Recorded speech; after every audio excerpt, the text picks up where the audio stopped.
Woke up this morning, coffee in hand, flipped on the screen, my favorite man. Crafty's on the TV, chipping that stone with obsidian and flint, he's in the zone. He's shaping the future with a hit and a crack, building the legends, ain't no turning back. With every sharp edge, he's teaching the way of the ancients who thrived back in the day. Crafty on the TV, talking that smack, stone carving dreams, never looking back. From Texas to Vermont, Crafty studies us, chiseling the past, building futures for us. Wielding the hammer, he's steady and strong, crafting a world where we all belong.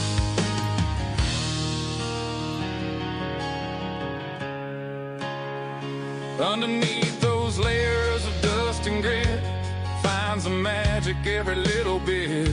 A sculptor of stories, buried in the ground, each piece he uncovers wisdom abound. With every collision, the sparks start to fly. As the old world awakens, we question why.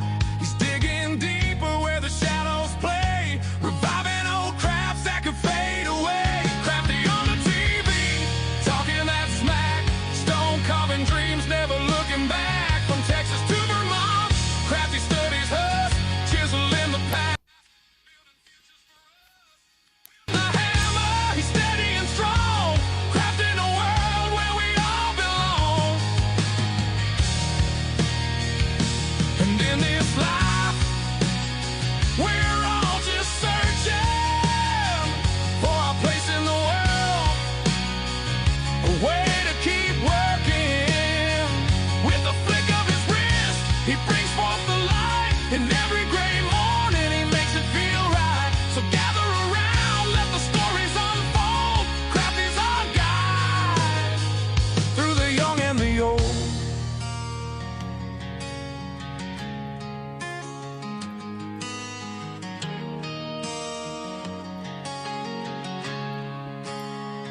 With the sun rising high and the day moving on, Crafty carves dreams till the light is all gone. He's shaping the future one chip at a time. With every creation, he's keeping the rhyme. From the heartland of Texas to the mountains of green, the legacy lives on through the stonework unseen. With every perspective, he's showing the way. Crafty keeps going, come whatever may. Crafty on the TV, talking that smack, stone carving dreams, never looking back. From Texas to Vermont, Crafty studies us, chiseling the past, building futures for us. Wielding the hammer, he's steady and strong, crafting a world where we all belong. So here's to the mornings with coffee in hand and Crafty on the screen, the true heart of the land. With a hit and a crack, he's paving the way through stone and through story. He inspires the day.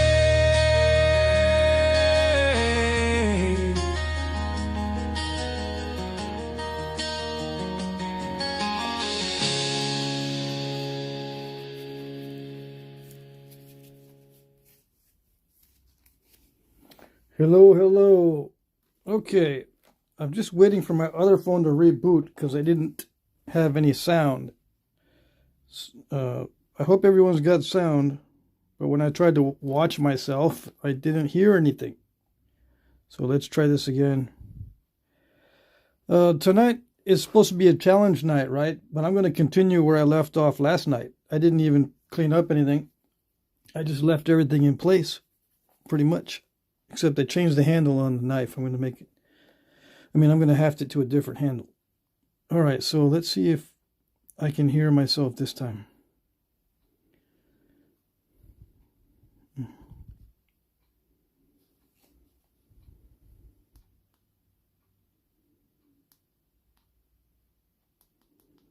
Yes, yeah, I still don't have sound on this phone for some reason.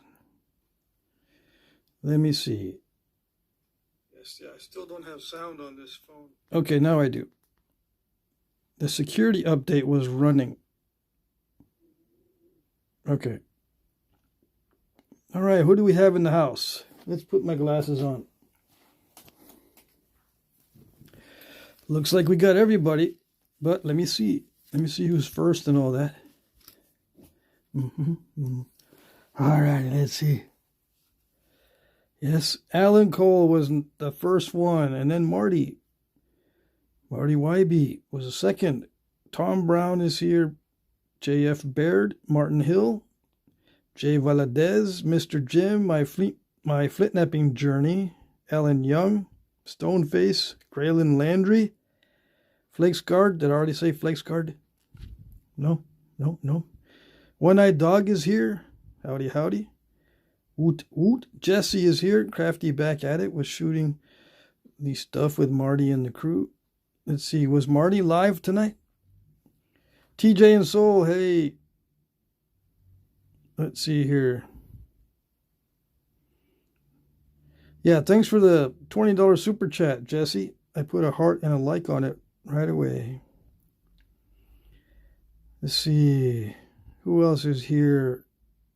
Oh, Jorge gave me $19.99 Knapping funds. Thank you. Wow, this is very nice. Sam Folks, $10 super chat. Thank you. No comment or question. Prairie Ghost Ken is here. Honda Shade Tree is here. Let me see, who else? Chef Cowie. Whoa, I'm finally catching the start of a live. Yay. Yep. Tommy Taylor's here. Hello. Okay. Lots of super chats, lots of people in the house. Okay, so I'm going to continue where I left off yesterday. If you weren't here yesterday, I started with a rock to point. I had 3 rocks. And then one of them was bad. They were about 4 inches long, all 3 of them. So I managed to get some bifaces out of the 2 rocks. All right, so I turned one of the bifaces into an atlatl dart point. Okay, so I'm going to try to copy this onto these other bifaces that I got from the stone. And then this was the smallest one, but it's too small. That was one of the good bifaces I got, but it's too small for a atlatl dart point. Well, for the one I want anyway. And then we have like the largest piece is going to become a knife blade. Yeah. So 1 knife blade and hopefully 4 atlatl dart points if they don't break. All to fit in this one foreshaft. This is the gauge for all the points. They all have to fit in this foreshaft because that's just the one I'm make-believing I'm using as a template for all the foreshafts, and they've all got to fit. Yep, all these points have got to fit because I'm pretending someone's going to make a bunch of these for me ahead of time. All I got to do is do the Flintknapping. Yeah, so that's the experiment. I'm gonna run this until I finish. So I should have 4 projectile points, 1 knife blade, a bunch of little utilized flakes, or a bunch of little flakes that can be utilized for other things, and a knife blade. And I don't know what I'm going to do with that little biface right there. I don't know yet. I hafted this yesterday with modeling clay like I usually do, so I can take it apart easily. Yeah, and so I don't need to use fire inside my plastic shed. All right, so what do we do? So this is finished. I finished this last night. I went long on the live stream. I think I went 2.5 hours or more. I don't know. All I know is I was tired. Let's see. Yeah, I see your comment, man who needs cookies. I see it, but I'm not going to acknowledge it. All right? Well, I'm not going to repeat it. How's that? Let's see here. Let's see.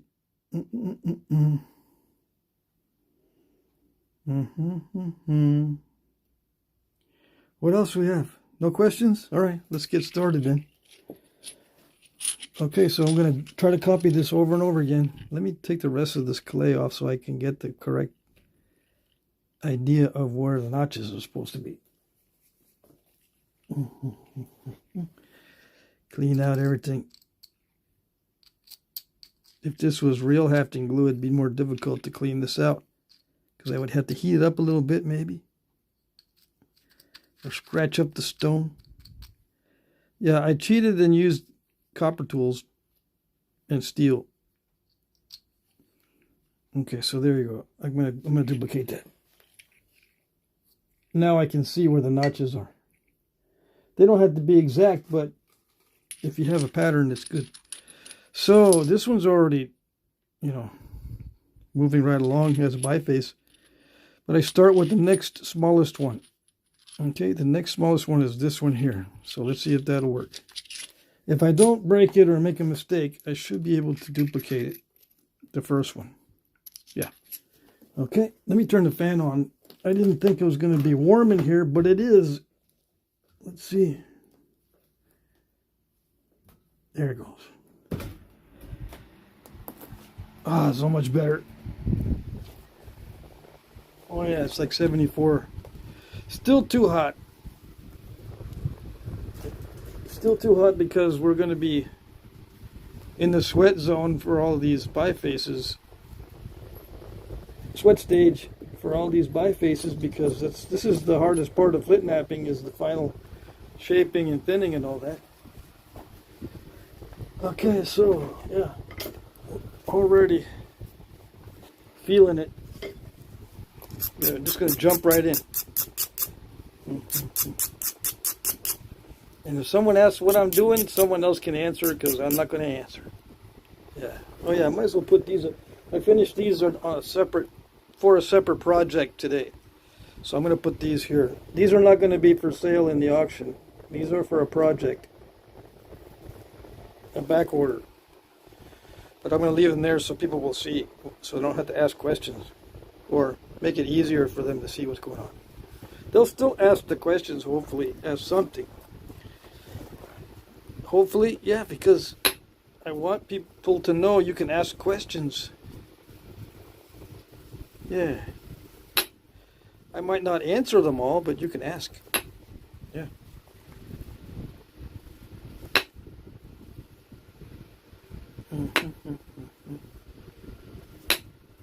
And if you want to ask a silly question, it doesn't matter. In fact, I like it when the dum-dums reveal themselves,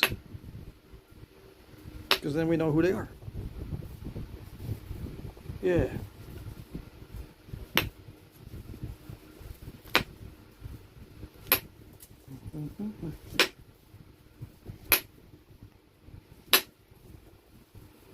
So what am I doing? I'm being very careful to thin this down. Oh yes. I already ground down the edges, so I don't need to keep grinding every time I want to take a flake. I already ground down all the edges all the way around. I'm just looking for opportunities to thin this down. Okay, so wherever there's an opportunity and a ground down edge, I will attempt to take a flake without removing too much of the outside, because I have to duplicate this one. I'm going to make sure I don't mess up and make this too small. Making these things to spec or to follow a pattern is some of the hardest things to do in Flintknapping. Other than getting the thing thin, making duplicates is extremely difficult. It might not look that way, because I'm going to be very careful and very slow. But making duplicates of the points like you used to back in the day, they didn't just sit down and make only one at a time in most cases. That's not a very efficient use of time. You sit down and you make more than one. And if they are not so perfect, it's okay. You just go, next. I need a bunch for the hunt. Because we need to stick the animal with more than one, and that'll dart. Yeah, people used to hunt in groups too. Alright, so here we go. Not just individual hunters. A lot of times we hunt just solo these days. There wasn't too much of that unless they had to. It's much easier to hunt in a group because you can carry back a lot of meat that way.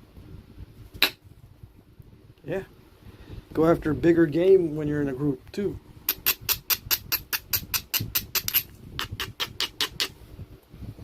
Go after more dangerous game and predators when you're in a group. One of the jobs of the men back in the day was to kill all the predators in the area so that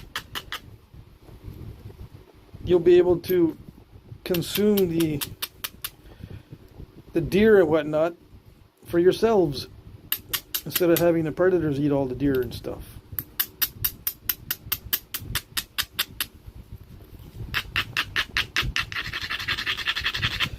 Yeah. Okay, so I'm gonna have to test this periodically to see if it fits. We still got some thinning to go. Yeah, not too much more. And it does go pretty quick once you get used to it.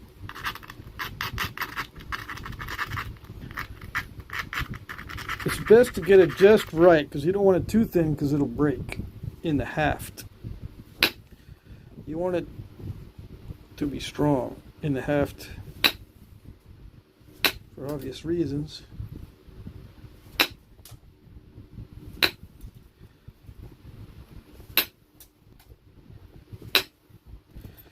Oh, I haven't ground that down enough. It's starting to crush and stuff. Let's see if it fits. It's getting there. I need to thin it down a little bit more, but it's close. 1/16 of an inch more. That's all I need as far as depth goes. Make sure I didn't lose a lot of length. I lost some length trimming the base, but it's long enough I can duplicate what I got. Yeah, as long as I don't lose too much more width down here.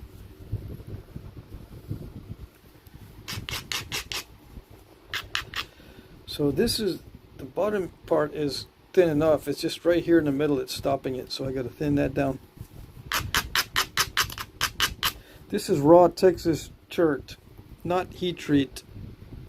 This happens to be a relatively high grade of chert. Or is it flint?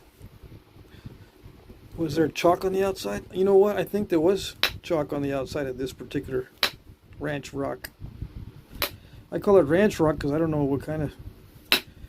I don't know if this chert has a special name. Did the archaeologist name this, or did the geologist name this? I don't know. I have no idea. I just know it naps good. Yep, and it's found south of San Angelo, Texas.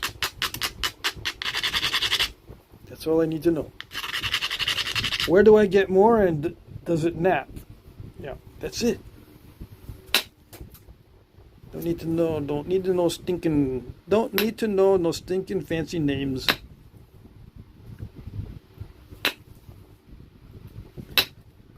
Yeah. Let's see if that did it. I thinned it down a little bit more. Let's see. Yes, I gotta jam it in there. It's not supposed to be jammed, but yeah, it works. There's still a little bit left to go. If I get rid of that lump, it'll fit better. So I can probably get it ready. I have enough width. Yeah, I've got enough width. I can still mess with thinning by taking this edge back and making it dull and sending another flake in there. Yeah, and not lose the width that I need.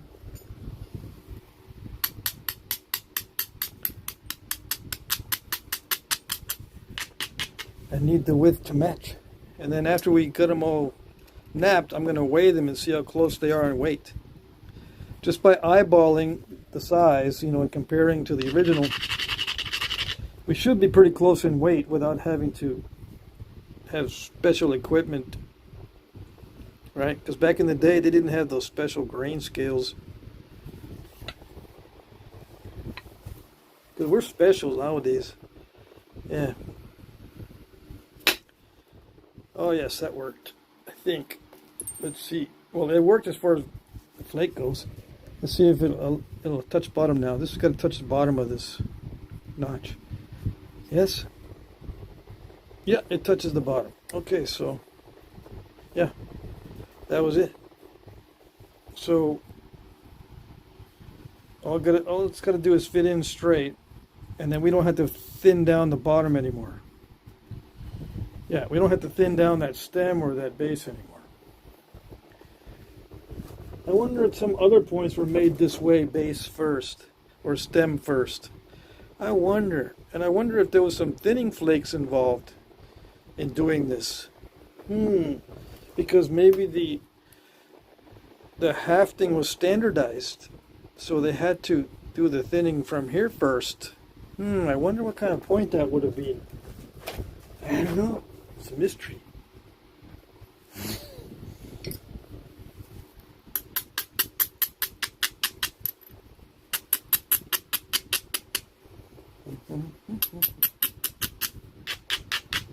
Okay, so now I'm just going to finish the rest of it. Yeah, that's the important part. Can it be hafted? Now it's just a matter of matching the other one, which is cosmetic knapping. There is some more thinning, yes, so it's not easy, but I don't have to think about it too much right now. I just got to thin it down. And my subconscious does a lot of it. I go by feel. There is no formulaic method, no recipe, no 1, 2, 3, that's it. Step 1, step 2. There are stages, but since rock is so variable, everything kind of, you can develop a plan, but it's always going to change because you never know what's going to happen. You could make a mistake. The rock could not be cooperative. You're lucky if the plan comes together. All right.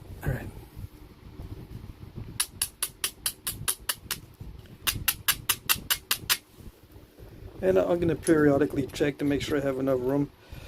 I got a little bit of length to work with, but not much. Yikes. So I got to be very careful not to break off the tip. We're going to try to match the thickness and the profile. Yeah. It doesn't have to be perfect. The notching might fail. So as long as it's close to the original or to the first one, we're good. Doesn't have to be perfect. And then we'll wait and see how perfect we are. Yeah. I mean, it doesn't have to be perfect, but we can still check. See if we actually were perfect. Yeah. It's a bonus. We're going to do the bonus. And then we get a prize if it's perfect. What's the prize? The prize is street cred. Oh, yes. What is street cred? You don't know what street cred is? Dang. The new generation's out of touch with the boomers.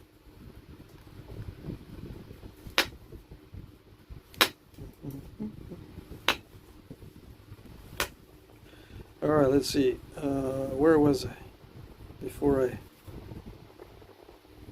I interrupted my... Oh yeah, I'm going to get that step fracture out of there.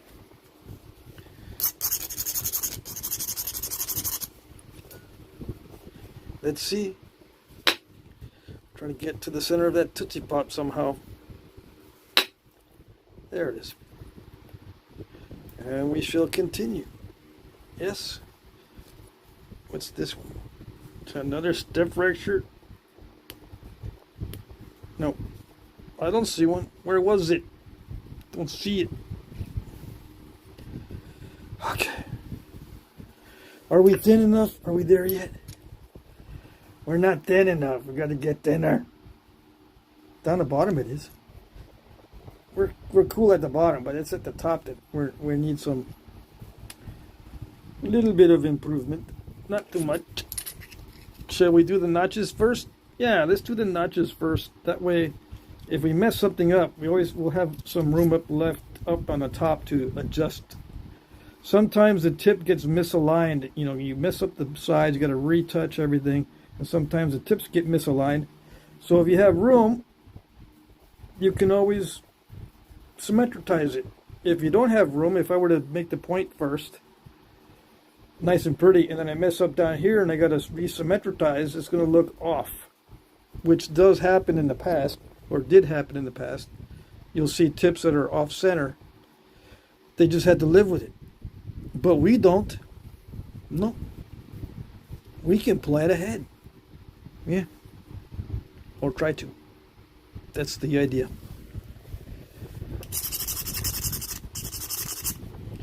I think what I might do on my natural tool days is go back to the horizontal format instead of this stupid vertical format on the live streams. I can do horizontal format live streams. I don't have to do this goofy vertical format live stream stuff on my natural tool napping days. Yeah.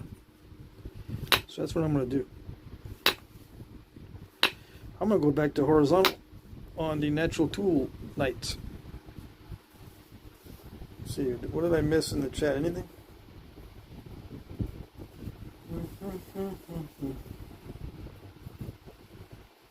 Yep. Let's see. Oh yeah, I was going to do the notching first before I start messing with the tip. Yes, let's do that.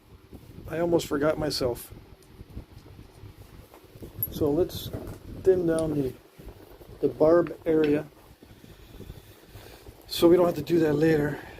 If we thin down this edge down here first, we don't have to do it with the barbs in place.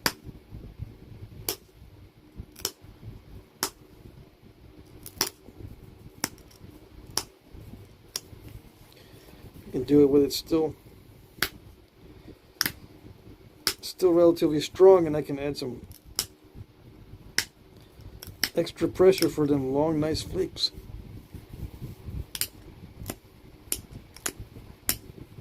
Trim it up a little bit. Yeah.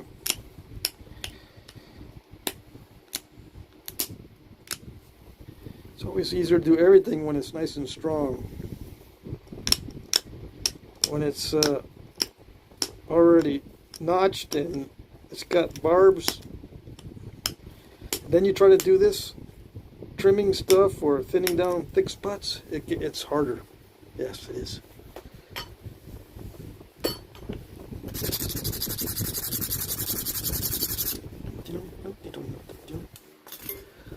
Okay, I'm going to take another percussion flake. Hold on.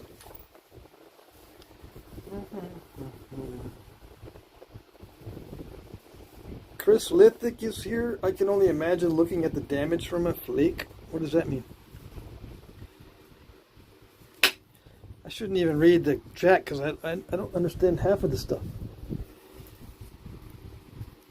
Yeah, I don't understand it. You guys talking in code or something. Let's see.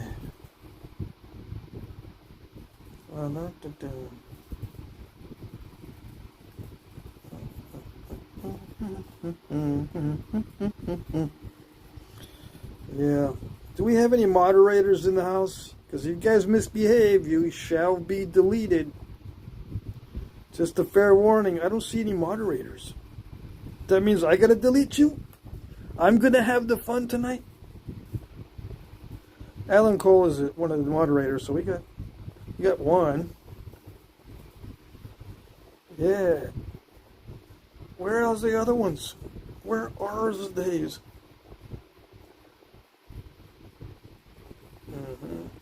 Jorge Valadez. Yeah. Okay, here we go. Yep, you guys are answering questions in the chat. Good. All right. That means I don't have to pay so much attention. Making my job a little easier. Let's see. I'm going to do some notching.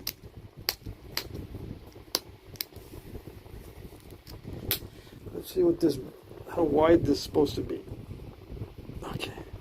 I'm already taking too much.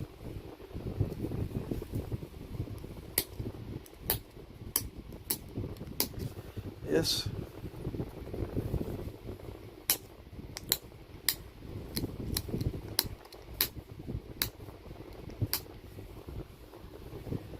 Oh, wide. Okay, that's how wide. Okay. Alrighty.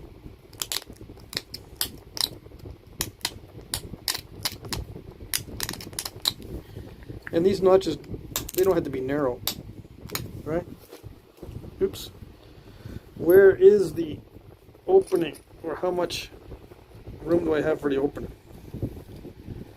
Yeah, I got plenty of room. These are kind of narrow, but they're not too narrow. Yeah, I think they're manageable.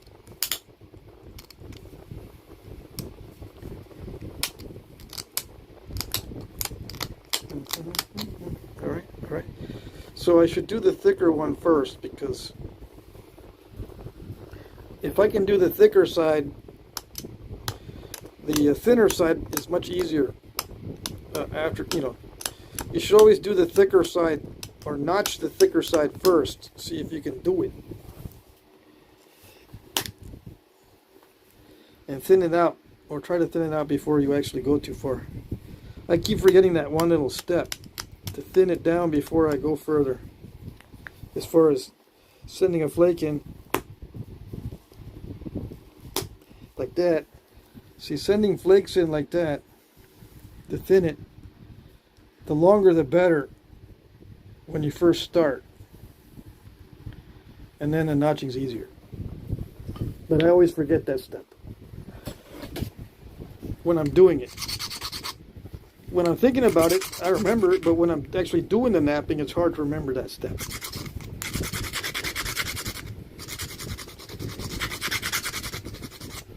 So I just end up crunching the notches in and hoping for the best. That's it. Get used to doing damage control on a notch.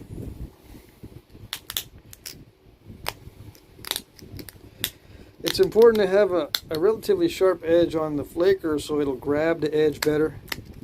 And you just push in and downward. And hopefully don't wipe out the barb like I just did. Do I have room? I can't wipe out the barb too many times. I still have a little bit of room, or I'm just barely there. I don't have much room, so I can't be doing that too much. That wasn't too bad. I only lost maybe a 32nd of an inch off the edge, but it can be a lot worse.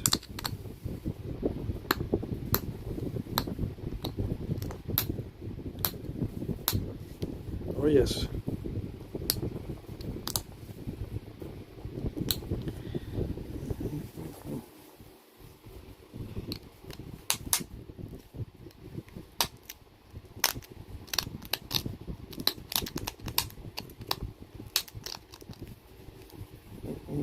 So yeah, I've got to zone out while I do this.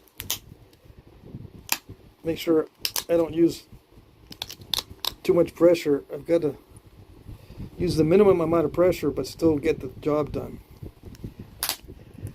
It's a very persnickety type of thing. And you got to increase your grip strength. That's inevitable. There's no way around it. You've got to increase your grip strength to be able to make those subtle adjustments.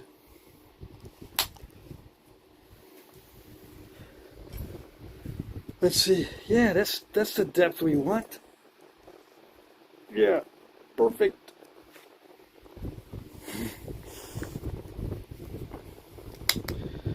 I don't know if it's perfect. It just looks okay. I'm eyeballing it. I think it's the same. It's getting dull already. There's a burr developing on the deflaker. You cannot have a burr. Cannot have rock dust in there either. Rock dust makes it slippery. I don't care what anybody says. Rock dust of any sort makes the edge or the tool or both slippery. Some people think it makes it less slippery. I don't understand it. I mean, I'm knapping, and now it's less slippery without the dust. And when the dust starts to accumulate, it starts to slip more. What am I supposed to think? No, it's not slippery. The dust grabs it. No, it doesn't. I'm doing it and I can feel it. It doesn't firmly grasp it.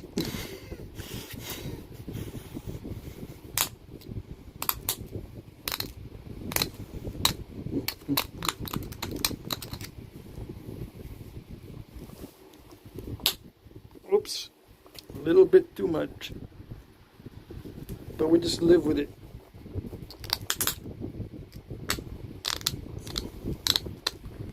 See, I wiped out part of that base.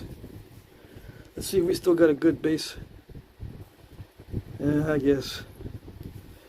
We messed up. Or I messed up a little bit.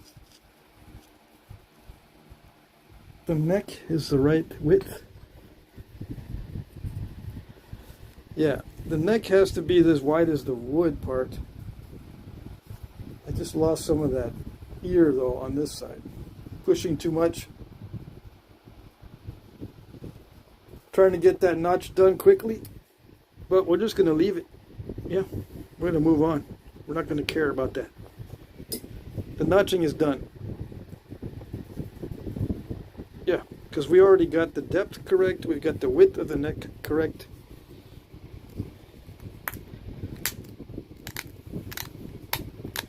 I mean, I can make it look a little more symmetrical by removing some of the other ear. It's not going to hurt it.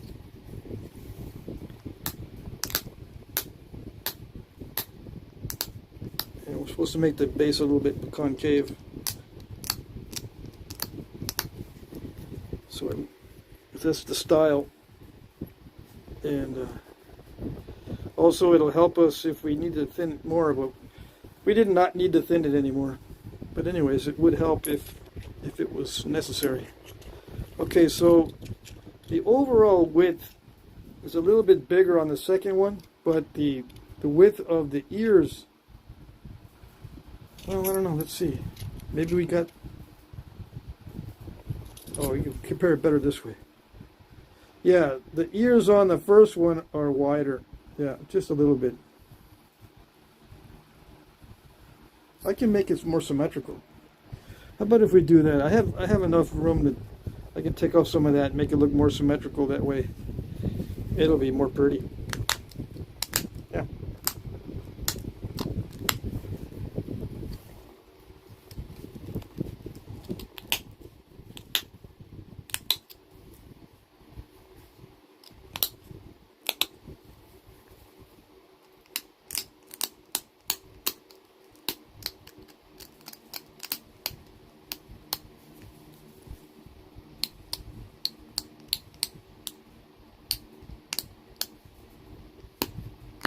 Okay, switch. Let's get a better, longer pressure flaker. Yeah. You don't want to mess around with no stinking little dull pressure flaker.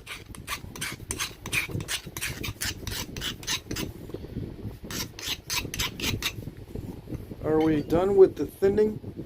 Almost. There still might be opportunities to thin this down. We're doing pretty good as far as duplicating. Yeah, it looks okay.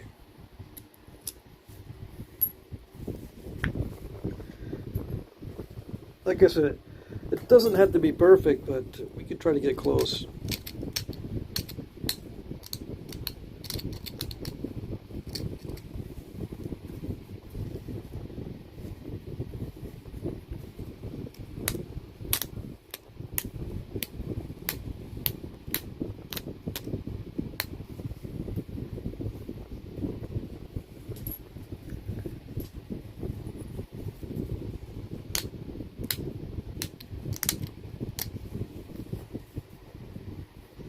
Okay, so where was I?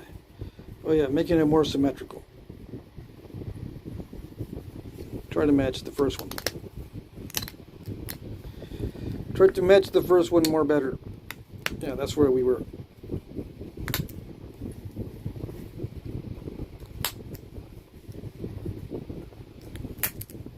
There, that's what I want.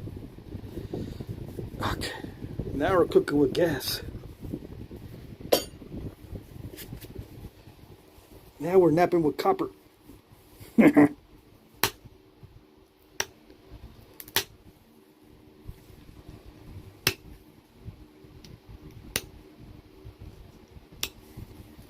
Alright, so let's take this side down. Trim it.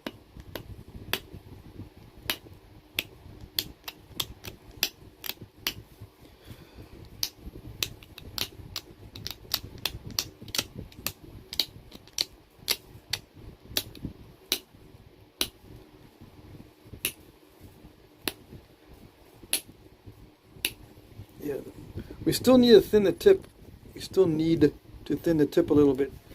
See, to match the original, we're still too thick on the duplicate. Okay, so it shouldn't be too difficult. Shouldn't be. Famous last words.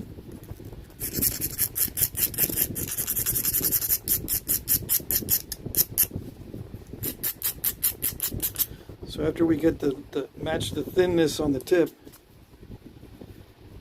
we'll be able to sharpen it. Okay? And why do we want to match the thickness or the thinness? So they'll be the same weight.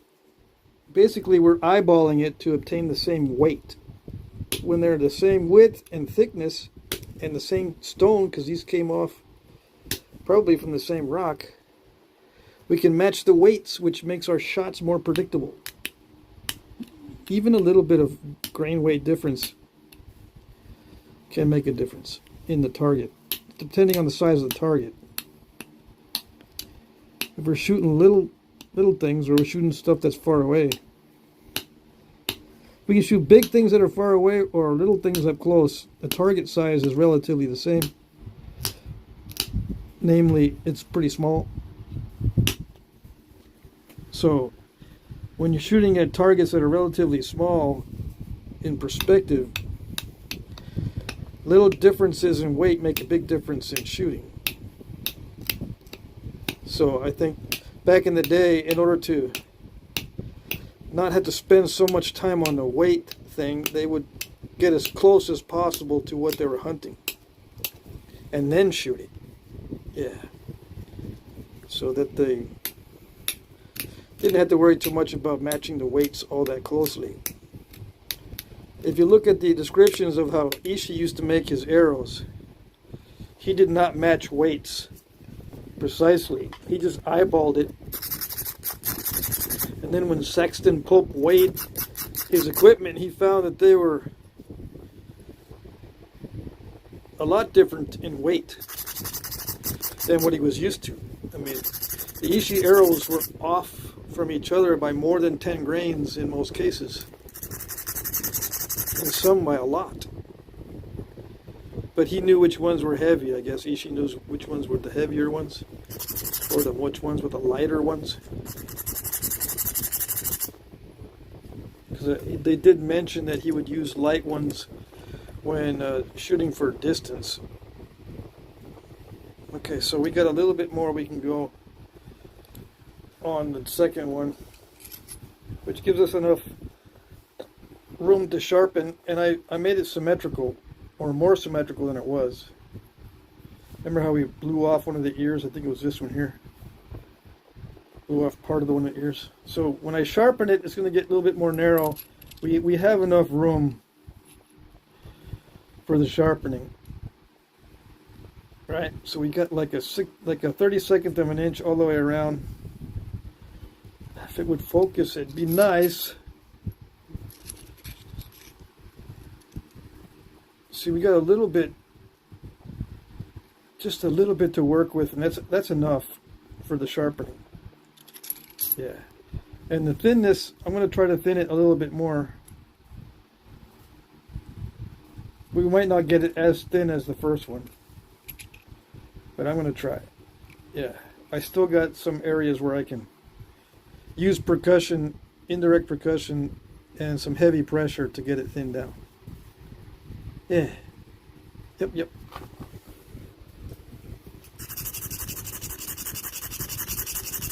So the thinning is slightly more difficult than making these to spec. So the hardest thing in all of Flintknapping is the thinning. The second hardest thing in all of Flintknapping is to make duplicates. That's the second hardest thing in all of Flintknapping is to make duplicates.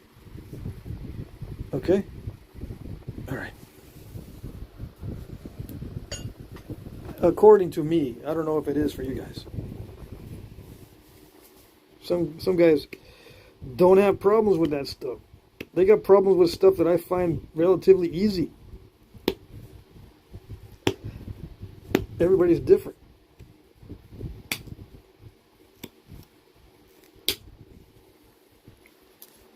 Yeah.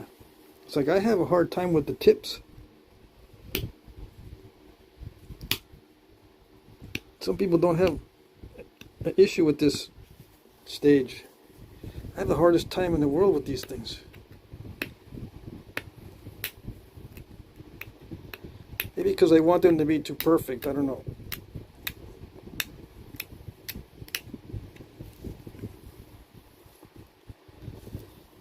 Maybe that's it.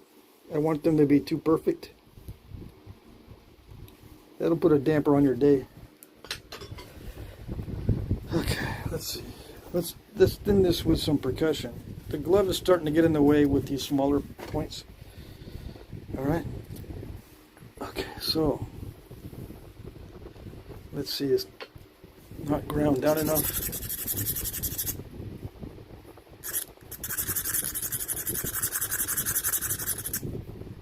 Yeah, like that. That should do it. That, yes, no. Yeah. Okay.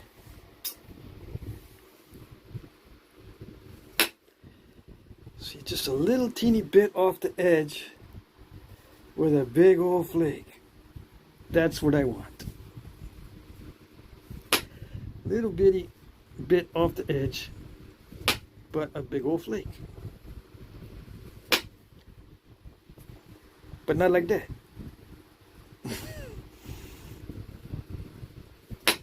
I was going to say, yeah, like that, but nope, not like that. Goodness gracious. Here we go. The thinning is the hardest part.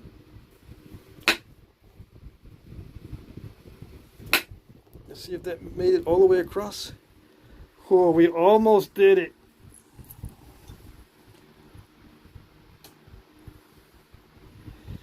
Why didn't we do it? Come on, let's do it. It didn't do it.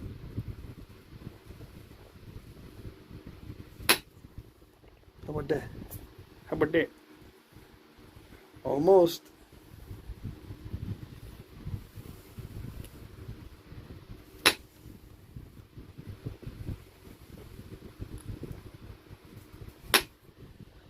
I watch that Cajun dude sometimes, the one that cooks a lot of stuff on the internet, on YouTube. He says stuff like, "Ooh, that's money, dude. That's money, dude. That's what's at. Let's see if we can get some money." Maybe. Yes, it's getting thinner.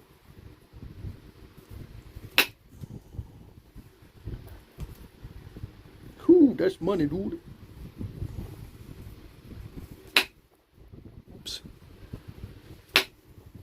Nope. Man, it's tougher than I thought.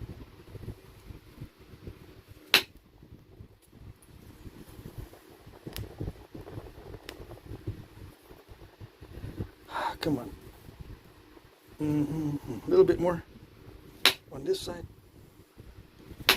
This particular rock is tougher than the first one. Okay, there we go. Yeah. Now that's money, dude. Okay. Let's see.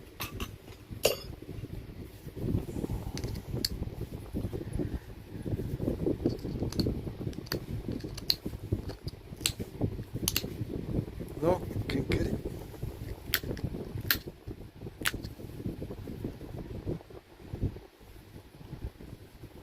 about that? Close enough.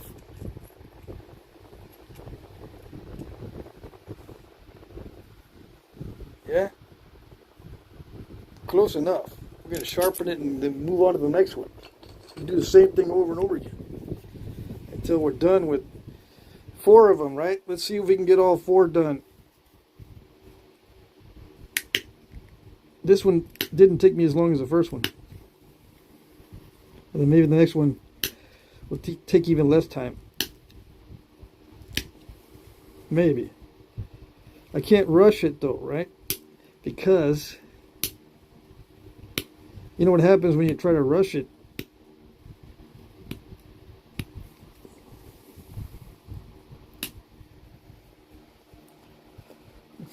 Someone asked, is that obsidian?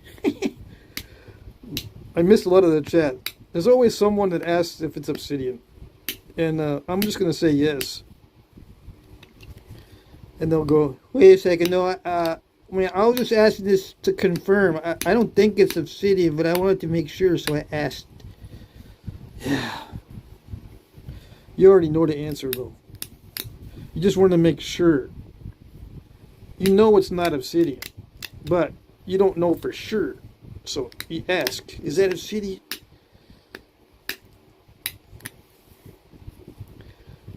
I was suggesting the other day, you can just take a screenshot of this and then ask ChatGPT to analyze the screenshot and see if it's obsidian. But you know what? I was just watching the guy messing around with ChatGPT. He makes videos where he asks ChatGPT to do stuff, and it fails tremendously. It fails really bad. I don't use ChatGPT. I use Grok, right? Grok is so much better. It doesn't fail like that. I was amazed. So I don't know if I should continue to say, just look it up on ChatGPT or whatever. Or whatever you guys are using if you're not using the Grok. I don't know what you guys are using. All I know is that when I ask Grok for references, it gives me 110%. Yeah, not just 100%, 110%. I can look up stuff all day long. I can look up archaeological papers and all kinds of stuff and books. And I mean, it's the source. It's the source demon. It knows.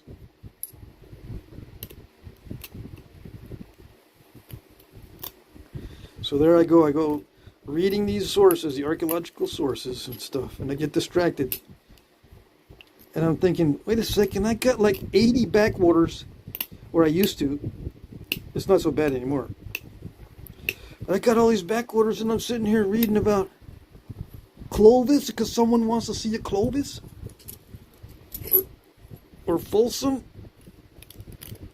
Or Cumberlands. What am I doing? I got backwaters.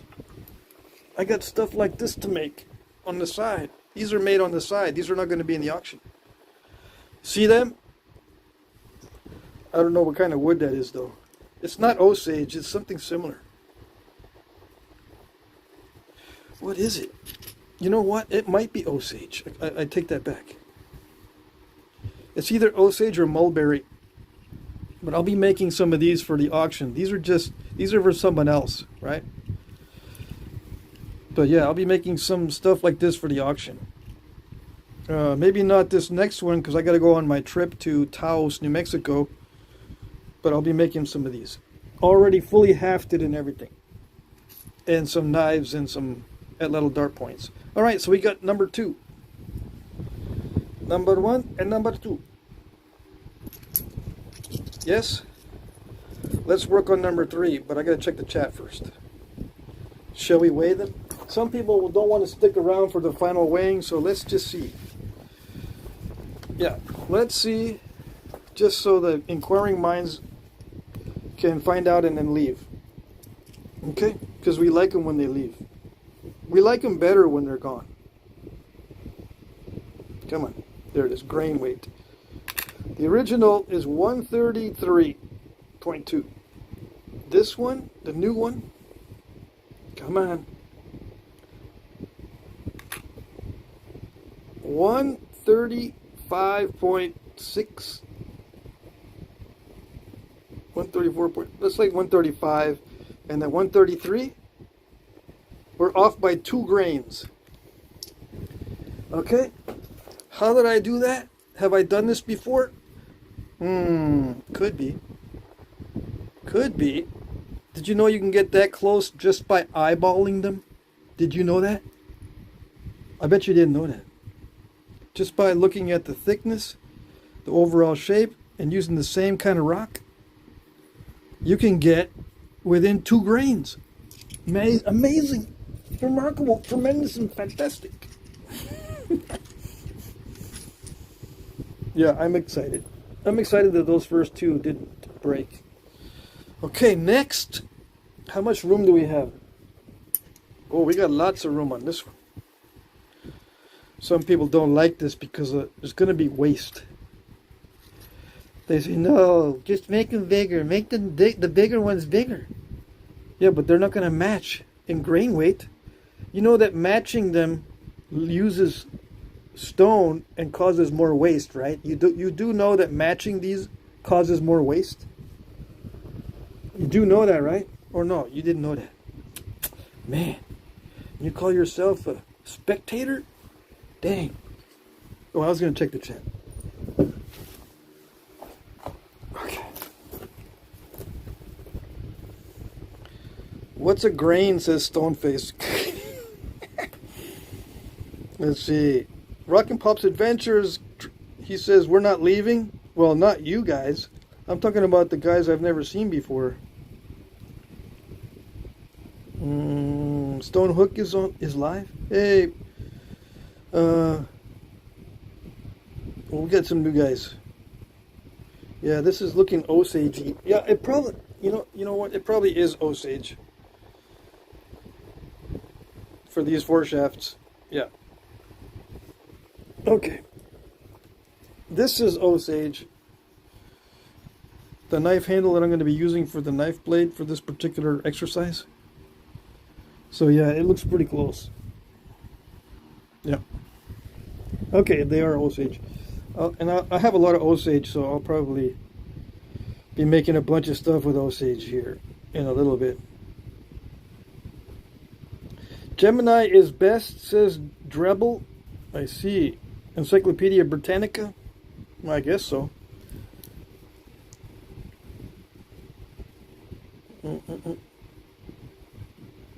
Danny Collins caught a fish with a stone hook today. I did not see that.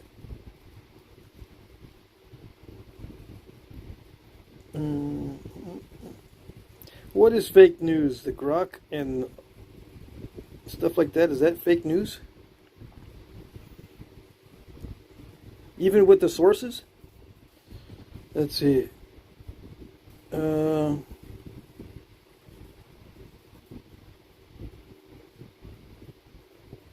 Let's see, I don't know what that is. Bubba's Winter House. I hope you have eye protection on. Why do you hope? Why? Don't tell me that you are concerned. Are you concerned with my health? Or are you just wanting to say stuff that's important?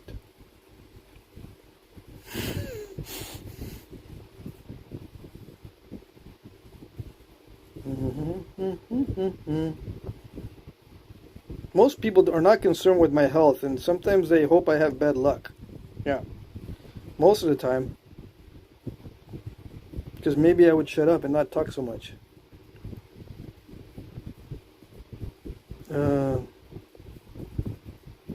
If you do this too much, you can get stuck in the other dimension. Yeah, I know. Who says I'm not already stuck in the other dimension? Who says I haven't seen aliens down in there? Who says I have not? How can you prove I have not seen aliens down in the depths? Yeah. They teach me stuff. Okay. Let's see. Yeah, thanks, Aaron. $1.99 super chat. Thank you. So Gemini, someone says Gemini is the best easily.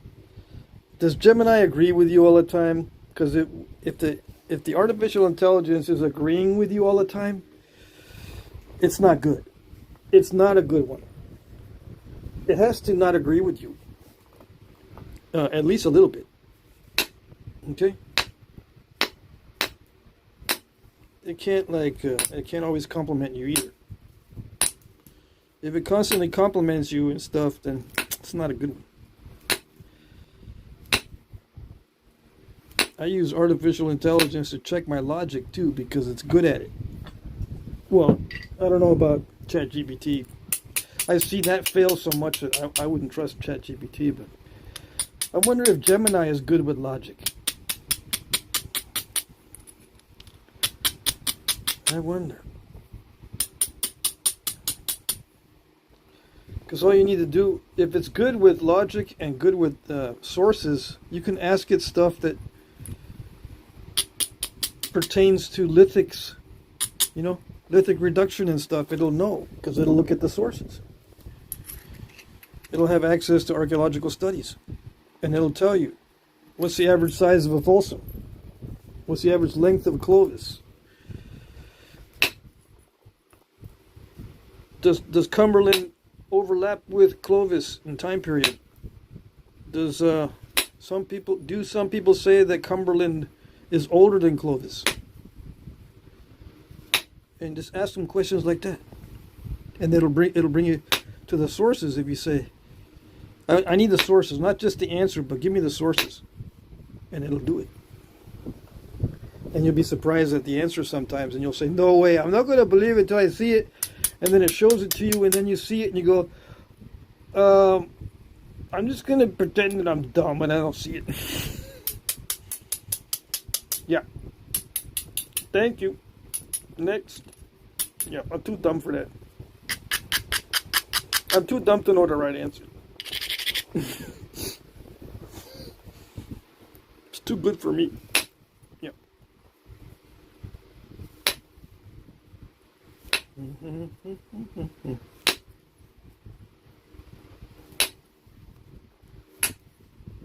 Let's see. I'm just guessing on the thickness.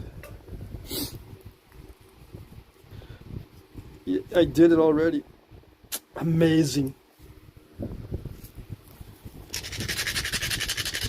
I've already got it thinned down enough. It's like I've done this before.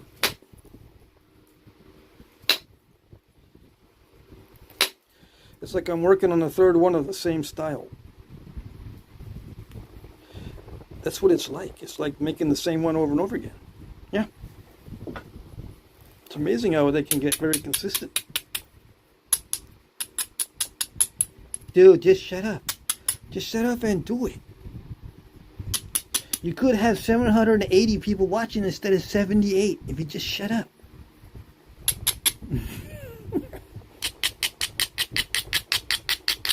Yeah, I know. I get more viewers if I don't talk, but then I get complaints if I don't talk. So I don't know what's better.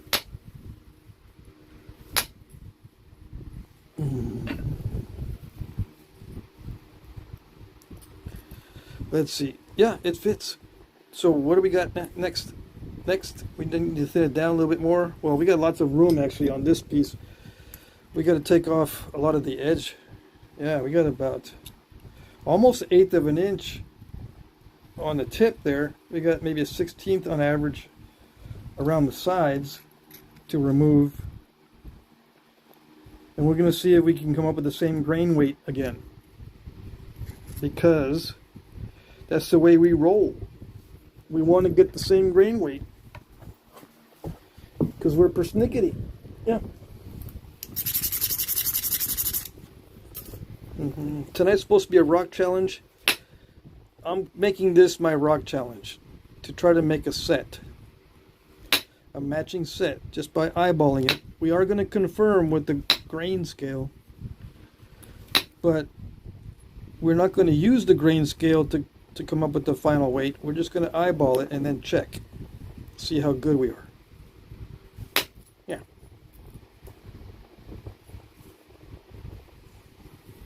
How about that?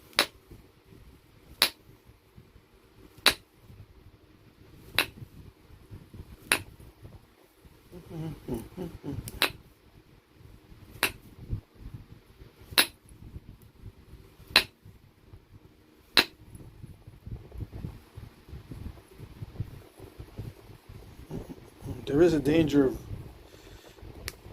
causing it to be curved, so we can't do that. That would be a bummer. And to answer your questions, yeah, I got eye protection on, but those are reader glasses too. But yeah, before I needed reader glasses, I would wear goggles, but they had to be a type that did not distort my depth perception. So they couldn't be the cheap goggles, they had to be the expensive ones. Yeah, I couldn't use the cheapo goggles. They would mess with my depth perception. And when you got bad depth perception in Flintknapping, it messes you up big time. It's vital that you have good depth perception, just like it's vital that you have good hand-eye coordination. Yeah. You can't be messing around just doing any old thing, using any old equipment.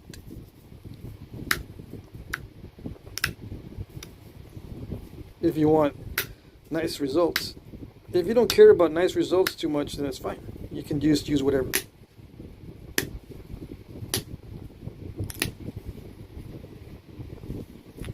Yeah, if you want to make stuff that looks like actual artifacts, you can be a little sloppy about it, and then it'll look like an artifact. The only problem is people don't buy those. At least not in my experience. They don't buy stuff that is made to look like artifacts because the artifacts are often crude. And people will look at you like you're not a flint napper if you make it look like they made them back in the day. Flint nappers have got to be better than the artifacts. Yeah.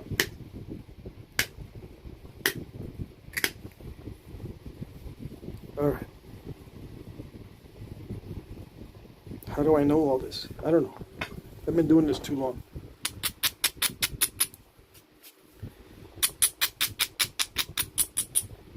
And some people say, no, because some of the artifacts the modern nappers cannot duplicate. What you talking about? You don't even know what you're talking about. Some of the artifacts, the 1%, are non-duplicatable. What about the 99%? Yeah, I don't pay attention to those because they're lame. They're lame, bro. Bro, they're lame. 99% is lame. I need to talk about stuff that's, you know, internet worthy. Yes, I know. I know all about that. You can't just speak truth. You got to speak internet worthy. Yeah. All right.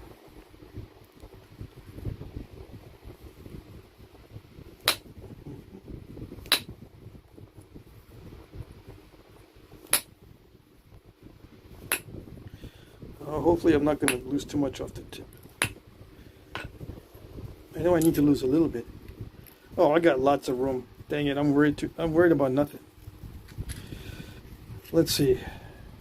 Yeah, I need to thin it down some more. Oh yes. Okay, we're in good shape. As long as it goes slow.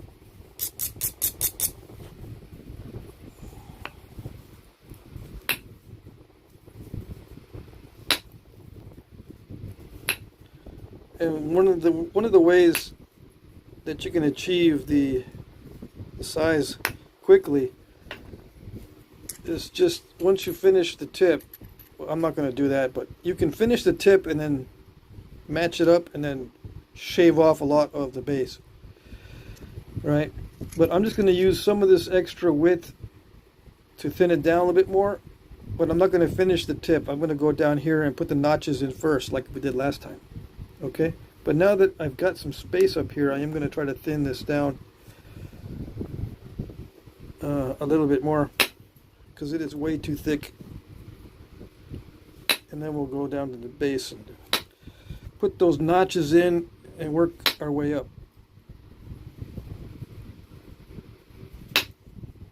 Oh dang.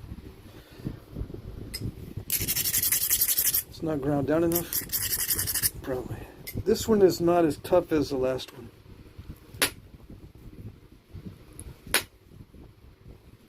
And I still, I know it was softer, but I still didn't grind it enough.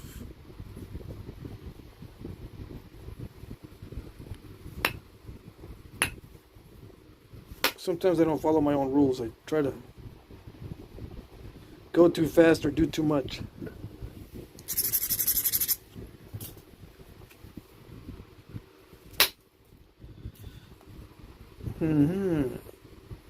Yeah, I'm afraid I'm going to cause a step fracture. Hold on.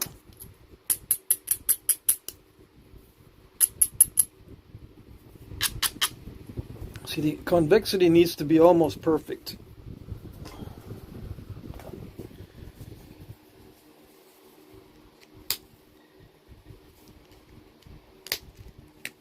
The closer to perfection the convexity, the better.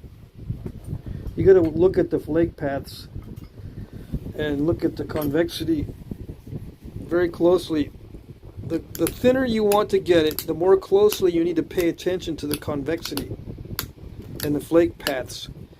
They don't have to necessarily follow ridges, but they do need to follow convexities. There can't be any speed bumps or dips in the road. You know what I'm saying? Know what I'm saying?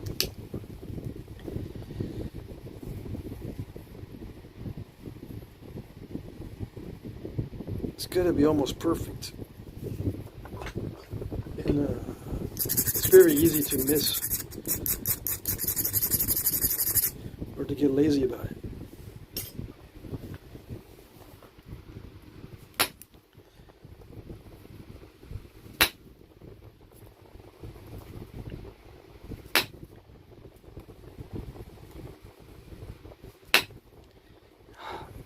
Okay.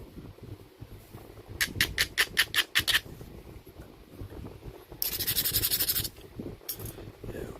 Around the third strike is where it starts to catch up to me.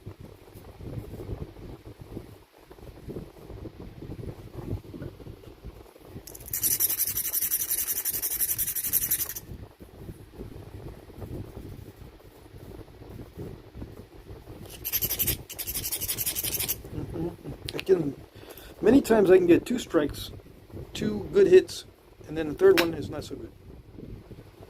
It's the law of averages or something. I don't know.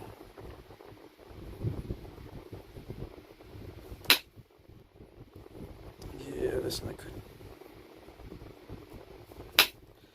Yeah, I was afraid of that. See, I'm trying to blast my way through the step fracture.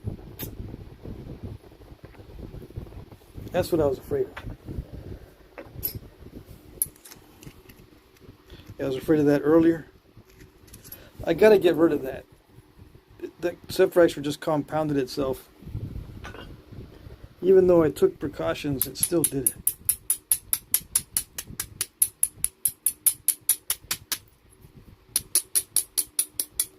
If I would have hit maybe a little bit harder, it might have worked. Coulda, woulda, shoulda. Let's see.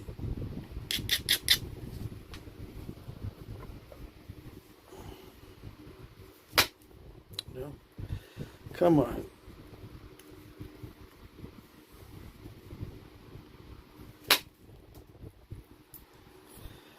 That's a little bit better.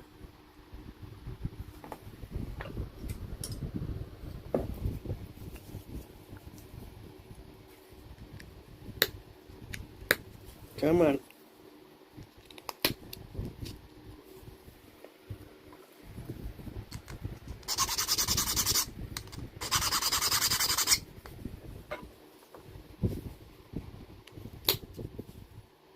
Come on, we're getting there.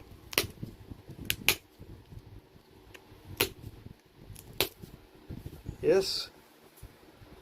It's a little bit better.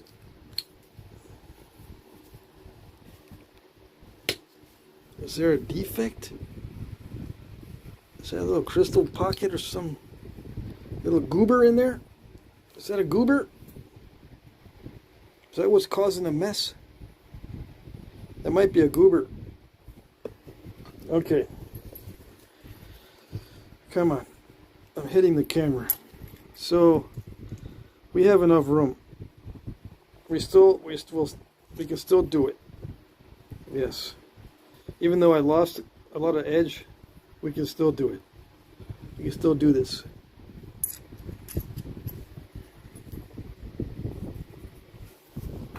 Okay.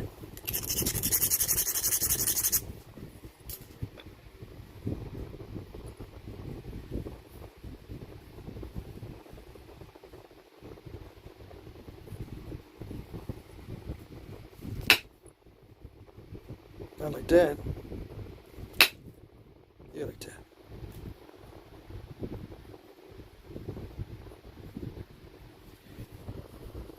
Because see, the center part is too thick. Well, it's about the same. I shouldn't worry about it.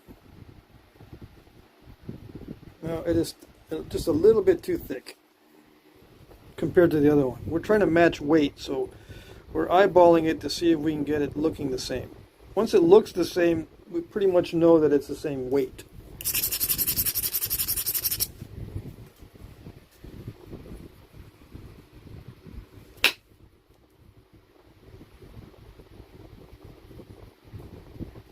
Okay. I don't know. We could use the scale the whole time to check our weight after each flake. But I'm checking by sight, not by weight.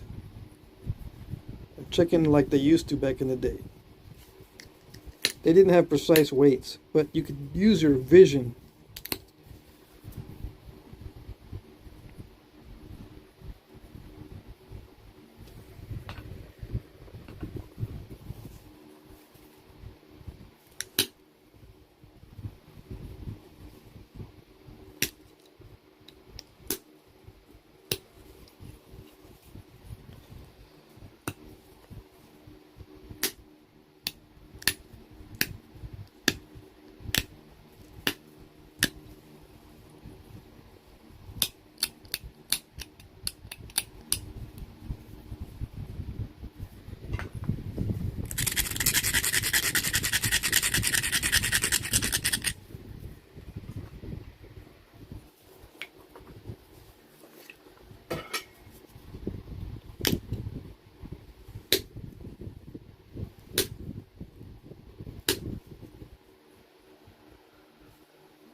Okay, so where are we on this?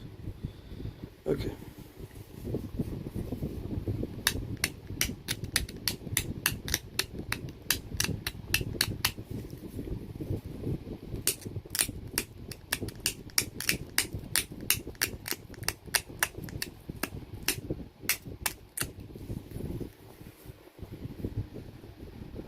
Yeah, okay.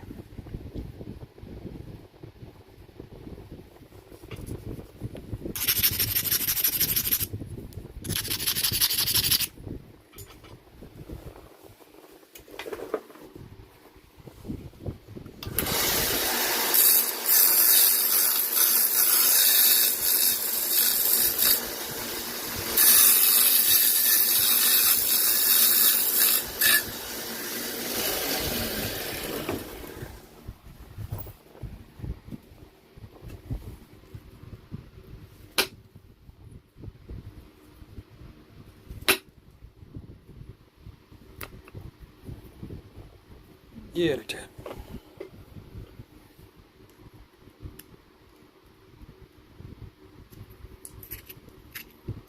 Got a lot of room.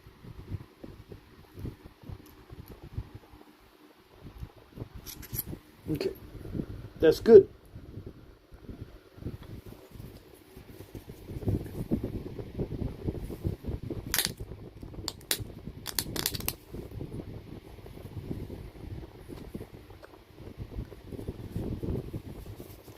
let me trim it a little bit first.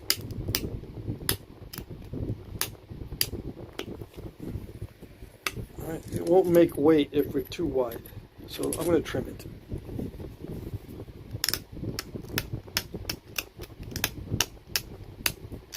And I don't want to have to do this later.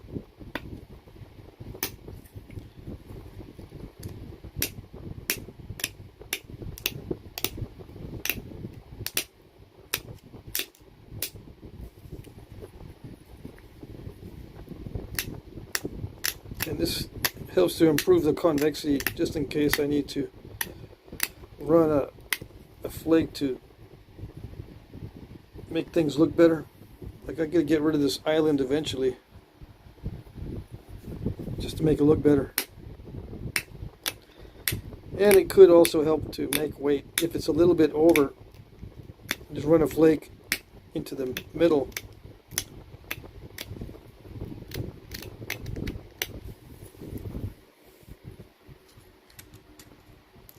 We're still really wide. Okay. Alright, that's alright.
All right, let's see.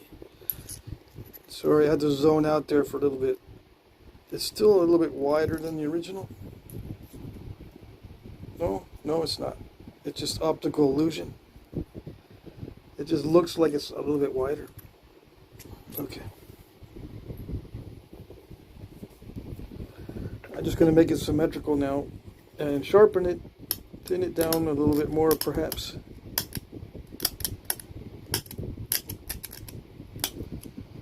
The tip is a little misaligned, so I'm moving it more this way. I think that's the right direction. If it's not, I'm in trouble.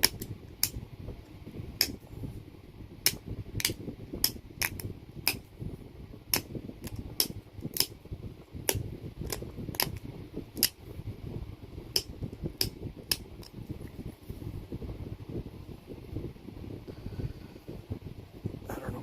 Something looks off.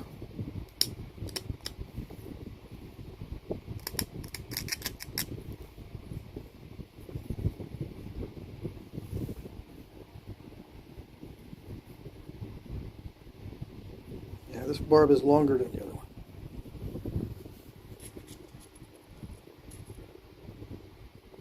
Let's see.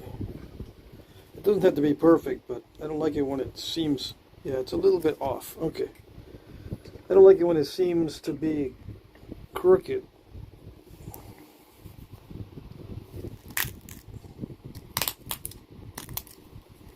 So I deepen that, trim a little bit off this side.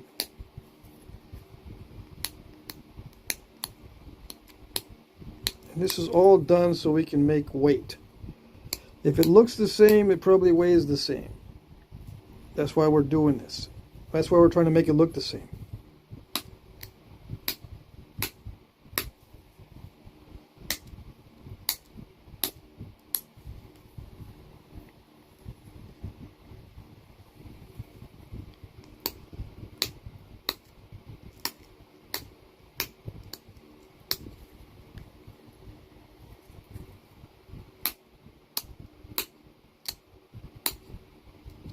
And then when I think it's good, I'll weigh it and see how close I am. But we won't use the scale as our excuse to change the shape. I'm going to do all my guesswork up front, and then I'll weigh it. And then I'll leave it.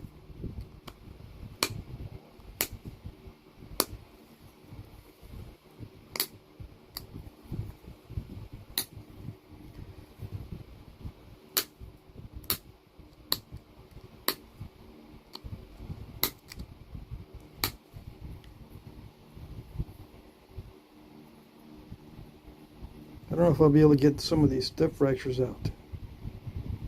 I tried to pick them out earlier.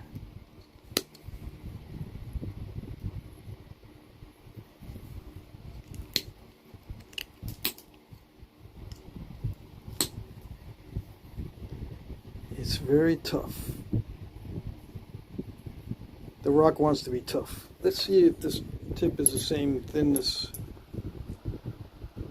It's okay. I can do a thinning strike and hopefully get that out of there. Because the tip needs to be thinned a little bit more. Yeah. Okay.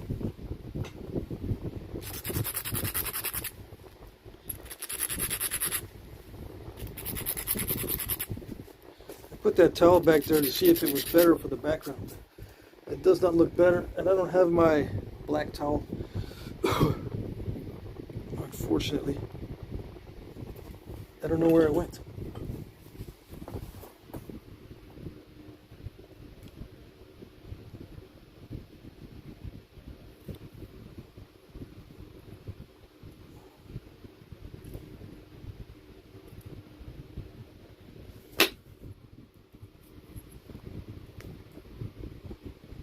Come on. It looks like it did something. Yeah, okay.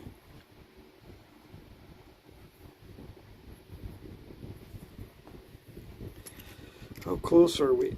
We're right there, yeah. So I just need to sharpen it, that's it. Well, I should thin down the tip a little bit more.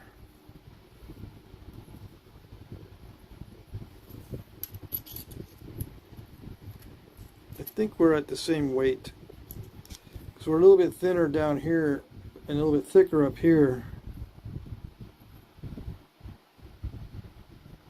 Yeah, so the weight should be about the same. Let me just sharpen it and then I'll weigh it.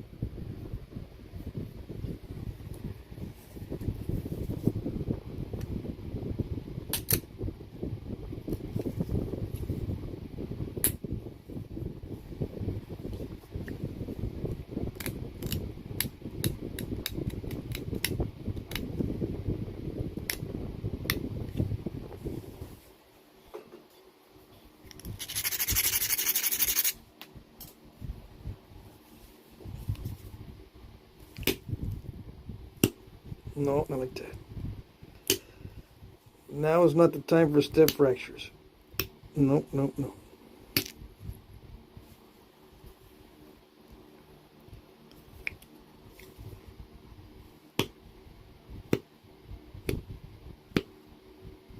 Come on.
Okay, yeah, I think that's good enough for the tip.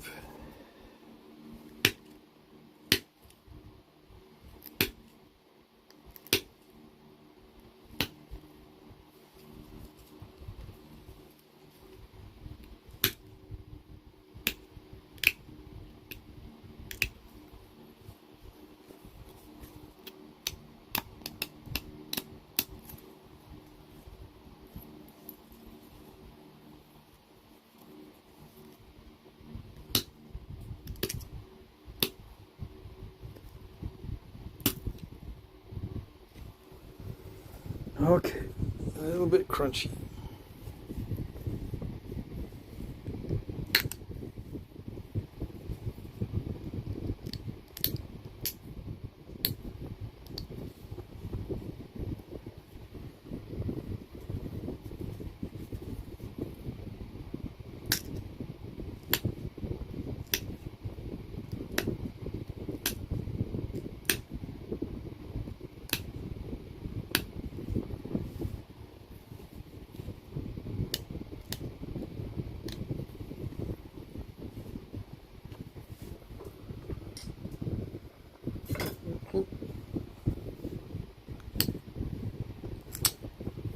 Okay, I won't worry about that. Alright, so I think I'm done with it. Let's just weigh it and see if it matches.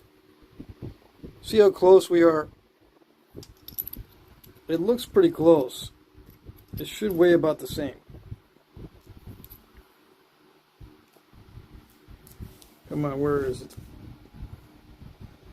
Okay, so everything looks pretty close. Sharpened up and everything. Let's weigh it and see what the verdict is.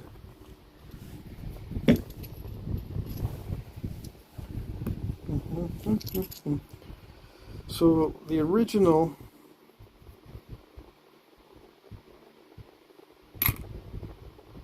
$133.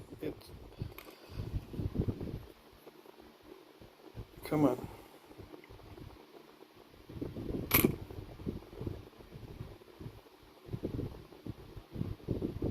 Come on. I'm trying to hold it steady.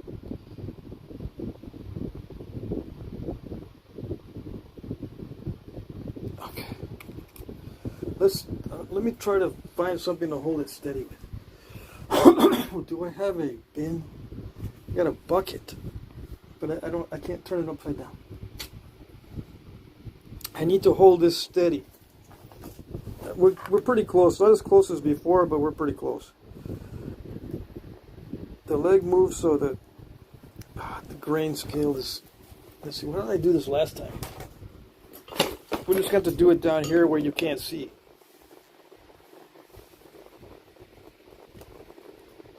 Okay, so the original is this one. 133.7. This new one is 136.3. So we're 3 grains off. And the other one was 2 grains off.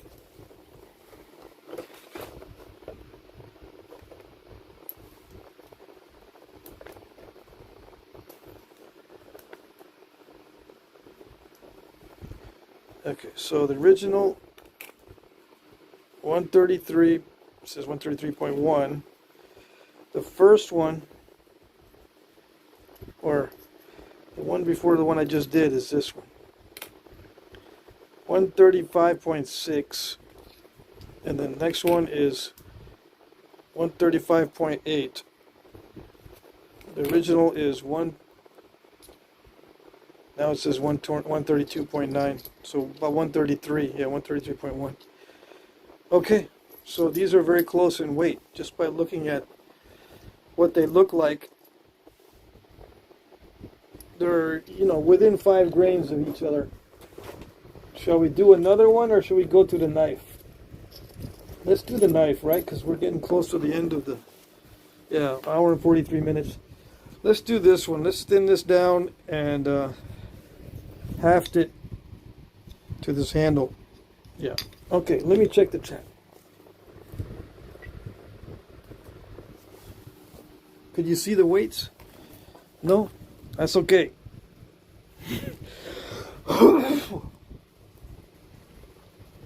Mm-hmm. Flat surface, yeah. Let's see. Archaeologists fake stuff all the time? Who's saying this? Oh yeah, somebody that doesn't have a profile picture. Why do you guys want to cross travel? Are you going to bury this under the ground so someone can find it and think it's from a Stone Age? Yeah, if I was a moron, I would do that. But yeah, I think we're a little bit old past that stage. We're not, teenagers anymore. Unlike you, apparently. Let's see here. Who else we have in the chat?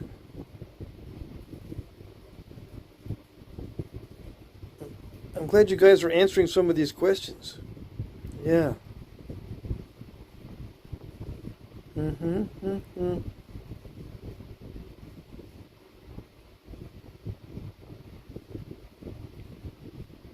Yeah, I make my own tools. Usually. I did buy these. I bought a bunch of stuff from Flintknapping pressure flakers and boppers. And those are the only ones that I have purchased as for tools.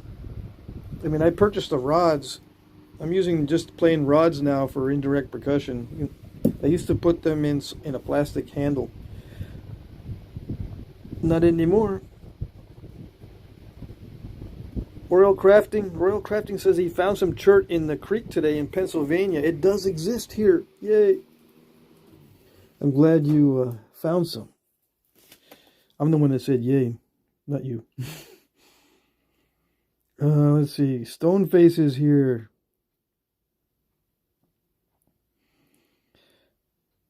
Matt says, this guy is oddly satisfying. Is this hard to do? I see patience is key. Small chips, I'm intrigued. Yeah, it's not easy to do. It's taken me many years. Some people catch on faster than others. Lance McIlwain is here. What's up? What else we got? We got questions?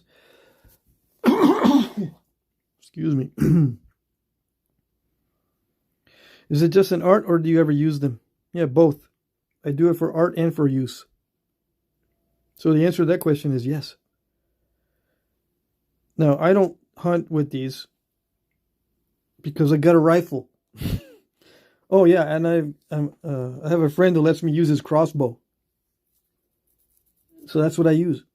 I don't use a bow and arrow, but if I have more practice with the bow and arrow, primitive stuff, then I'll hunt with it. But I'm not practiced enough.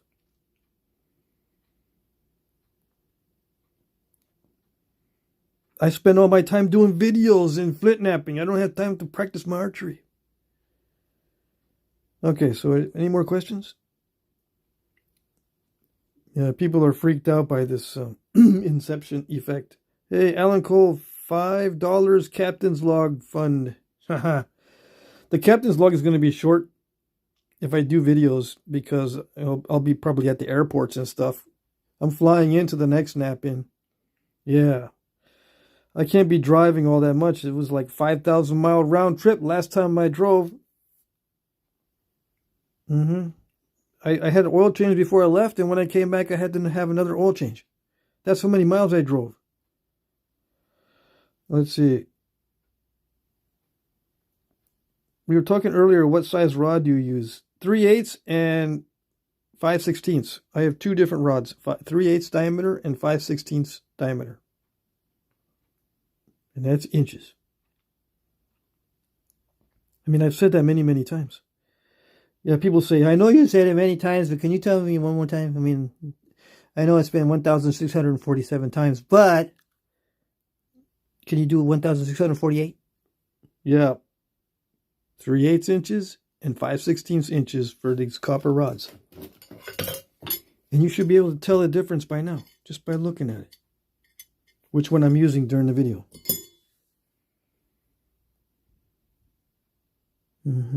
Okay, is that it?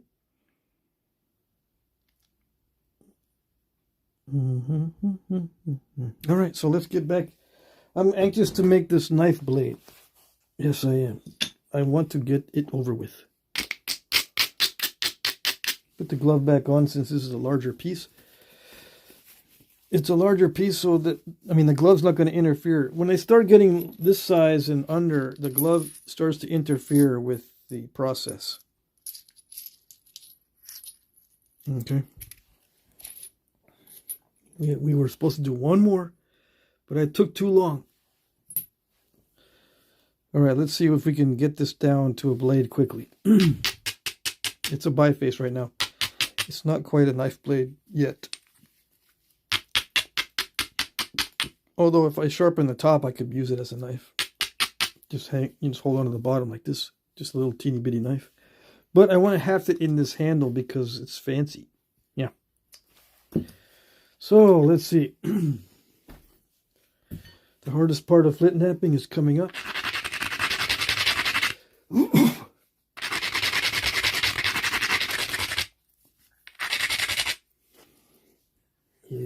Yep. I turned off the fan because it's sufficiently cool in here now. And I like it when it's quiet, when I'm doing the hardest part of Flintknapping.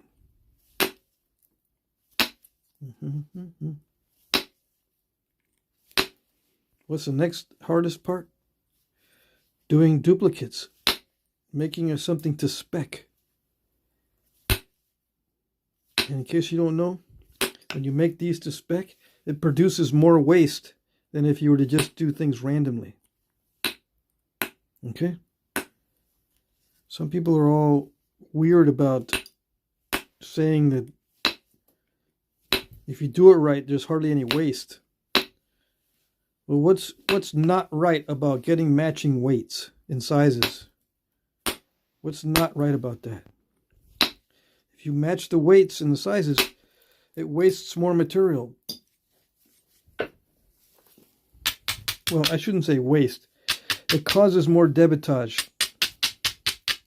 Because you got to whittle down the larger pieces. You start with the smallest one because they all match. If you want a lot of them, they're going to match the smallest one. Right? If you want a lot of points, you have to start with the smallest one. Because they'll all match. You can't start with the biggest one and hope you get a bunch of points out of all the rest. Because they're not the same size. They're not as big.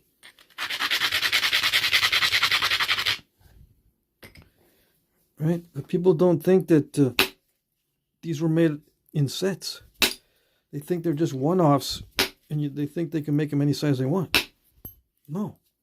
You got to make them to fit the hafts, to fit the kind of hunting you're doing, and keep the weights consistent so that your equipment performs consistently.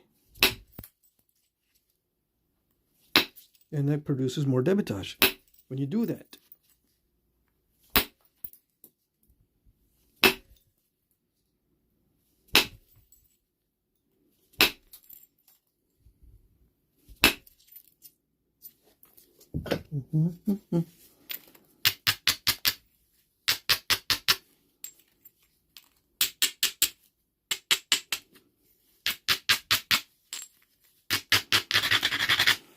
Let's see if it'll fit now.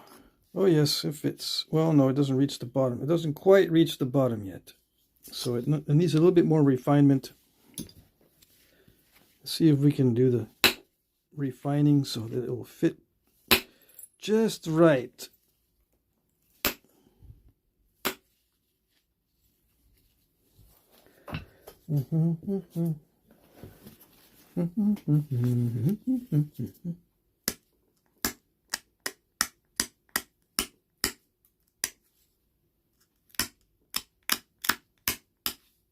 Yes, yes. Trim, trim, trim. A lot of Flintknapping is just a trimming.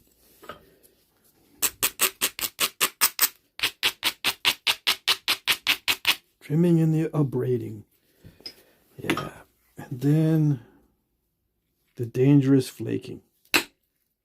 Dangerous because it could break everything in half or cause nasty mistakes. Yeah.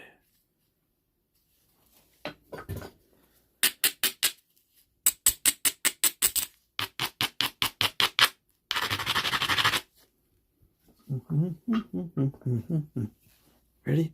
Let's see if this will give me a thinning flake. Yes, it does. Yes, it is. Yes, it is. Thinning flakes. Thinning flakes are so nice.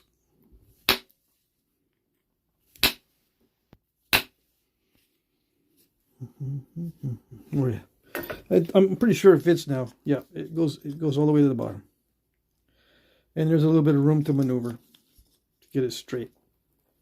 All right, so we don't need to thin this down anymore. We're just gonna work on the rest of the blade, and then come back and figure out what we're gonna do for notches. Yeah. So remove lumps from the edges, because there's always lumps on the edges. Thin down the thick spots wherever we see them. Make everything nice and straight, because people like to see straight edges.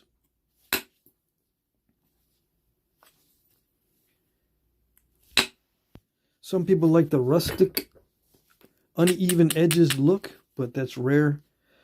Once in a while, like 1 out of 100 people will like the rough, rugged look. Those guys are rare.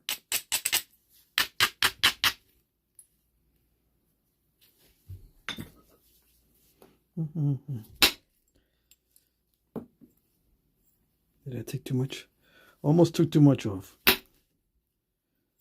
And yeah, you can take too much.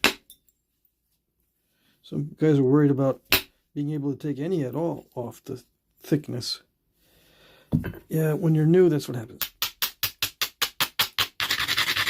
But as you gain experience and you know how to hit, sometimes you know how to hit too good and take too much off. You gotta watch it.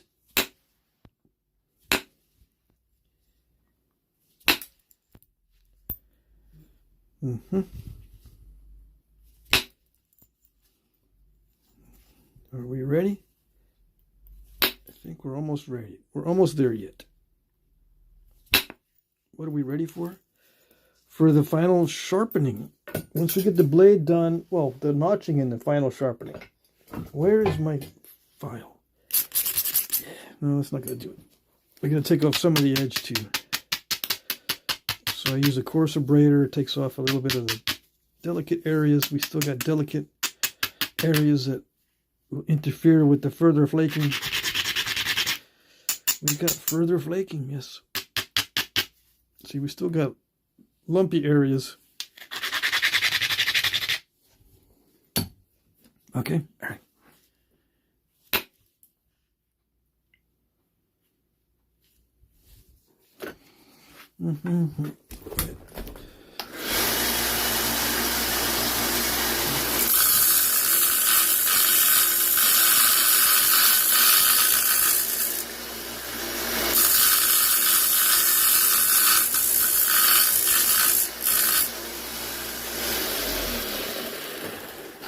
Okay. Yes, that's good enough.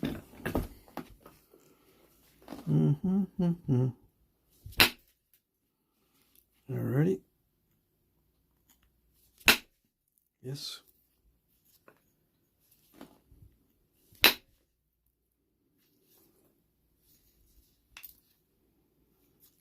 It's not bad for ranch rock.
So I'm doing a lot of the work that the pressure flaker would be doing right now. I'm doing it with indirect percussion. So I'm sharpening it and thinning it with just this one tool.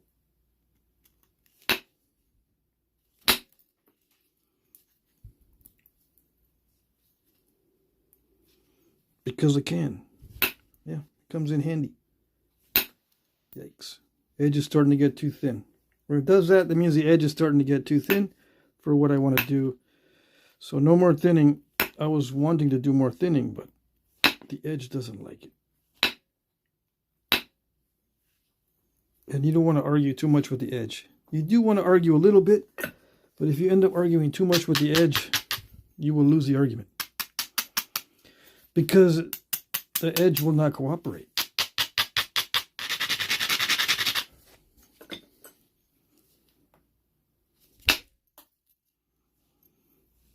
Yeah, see, too much of the edge, but that's okay.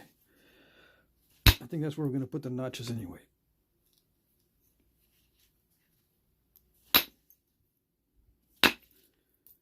So get it as thin as my ability will allow.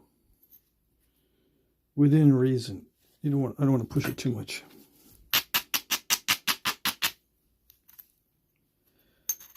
Get rid of the step fracturing.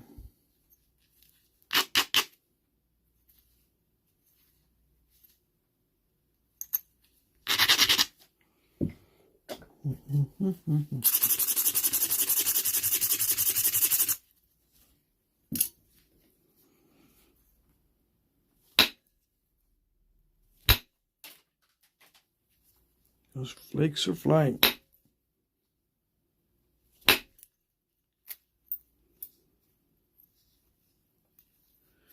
How can I get rid of that one step fracture? Let's see.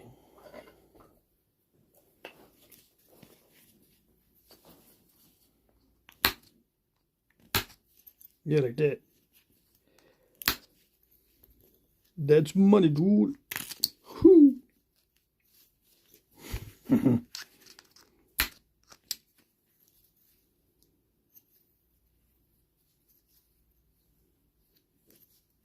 Okay.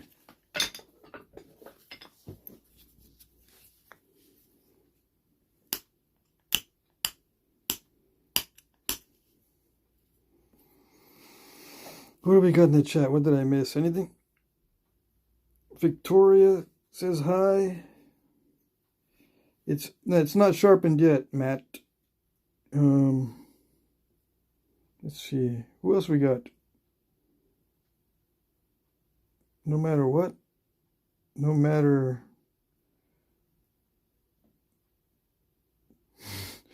Some of you guys have funny names. No matter what, I always win. That's his username or his handle, whatever you want to call it. Funny. All right. I was looking for questions. If there's no questions, I will continue. And no, I'm not going to answer the question over and over again. What materials am I using? What's the tools I'm using? You guys are doing good at answering the questions in the chats by yourselves, so that's good.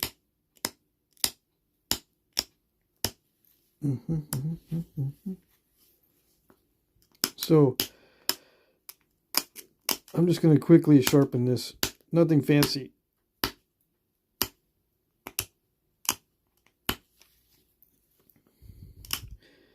I can get it sharper with more time. It's already 2 hours and 3 minutes. I can go 3 hours, but I lose sleep. Yeah. It still takes me a while to get to sleep after I go to bed. It's always like that. So, I mean, if I go another hour, I do start losing sleep. Anyways, I will go another hour sometimes if I feel I need to. But tonight, no. I think we pretty much got the idea of what this entails. I did not weigh the original batch of rocks, but you can go back and see what I started with.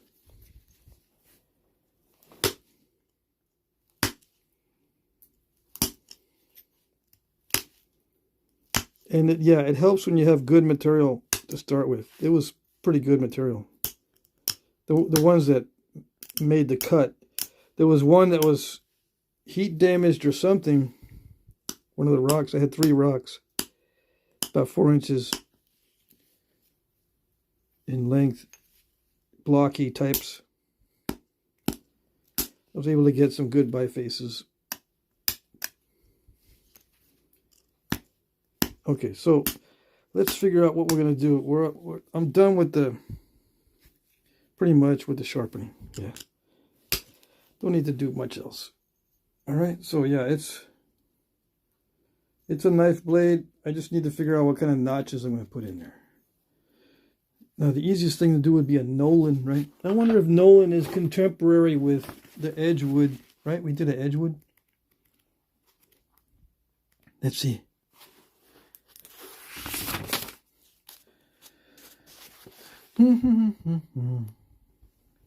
Yeah, we did an Edgewood transitional archaic. That means they're relatively recent. Let's see what the Nolan looks like as far as age.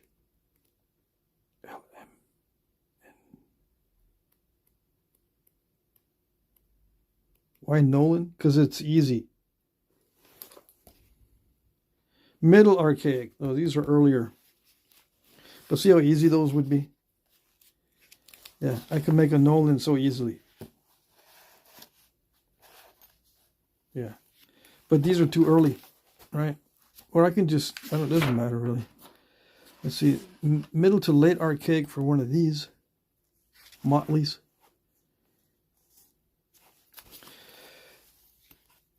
I can do a Motley.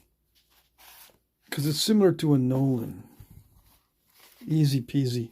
Just, it's a very narrow neck though, right?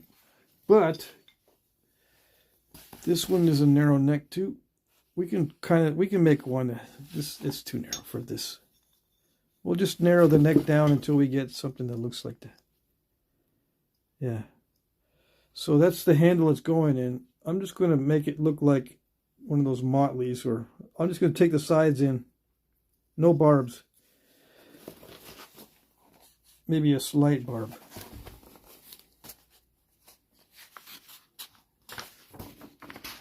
The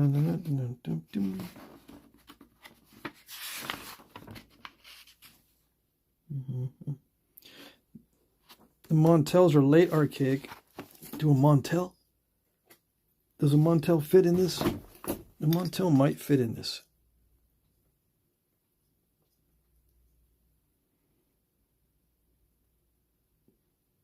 Because the Montels are, I think they might be contemporary with the Edgewoods.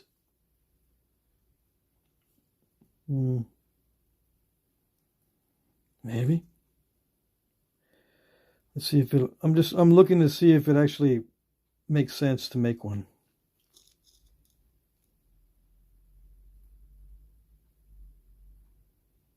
That would fit in there. Because I think it would fit in this knife handle. See how the width of the neck? It fits in there, but this is deep. Mine is very deep, so I would have to make a Montel with deep, big old deep stem. Deeper than that one. But I could do it. Yeah.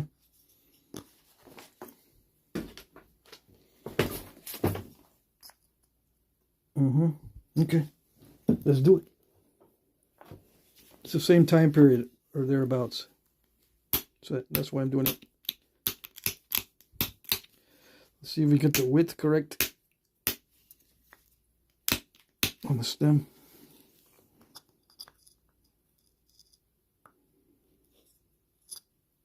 Yeah, that's good enough. I'm a little too narrow. I started out okay, then I went crazy. Yeah, I went crazy too much on this side. I think I had the width before. No, maybe I did not have the width before. That's okay. So anyways, we're gonna do Montel. Relatively simple.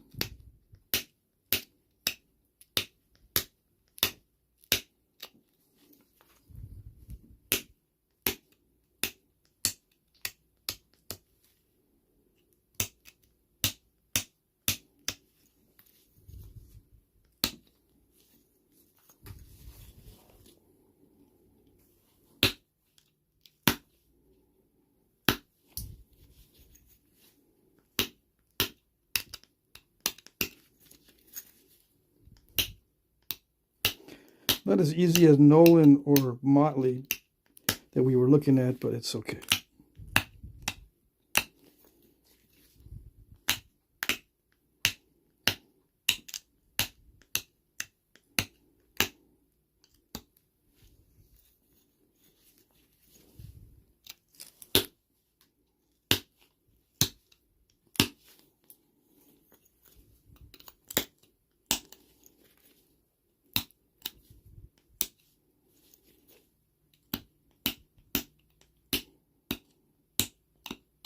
It'll start looking better in a minute.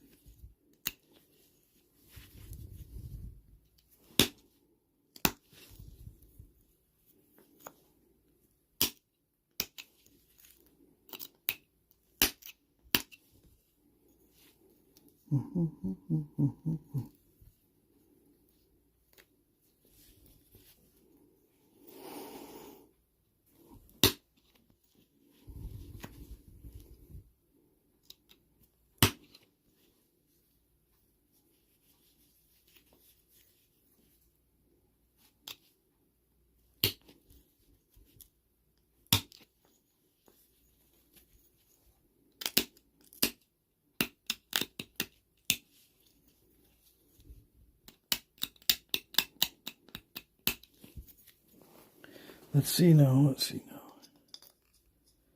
Yeah, I think so. Okay. Switch to a different flaker for the... I'm going to put some barbs on this one.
Yeah, I'm looking in the book as I'm doing this.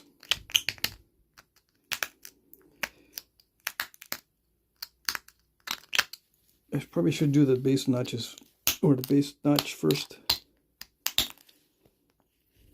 Oh well.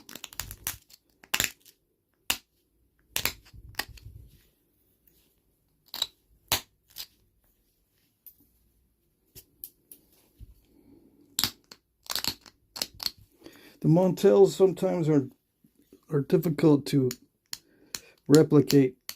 The look has to be just right.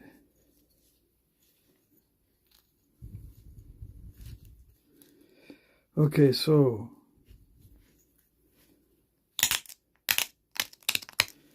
base notch.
Yeah, it's okay. It's a little bit off, but it's all right.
It's a little bit narrow on the stem, but it's very close. I think it matches the wood pretty close.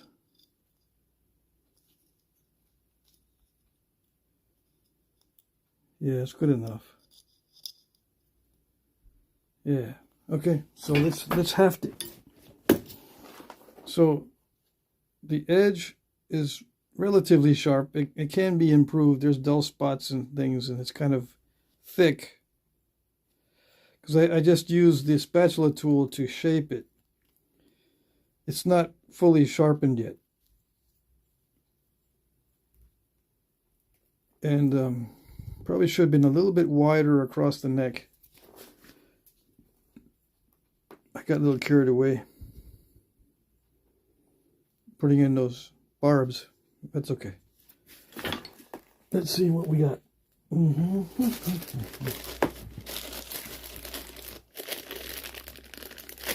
We can do this quickly. Yeah.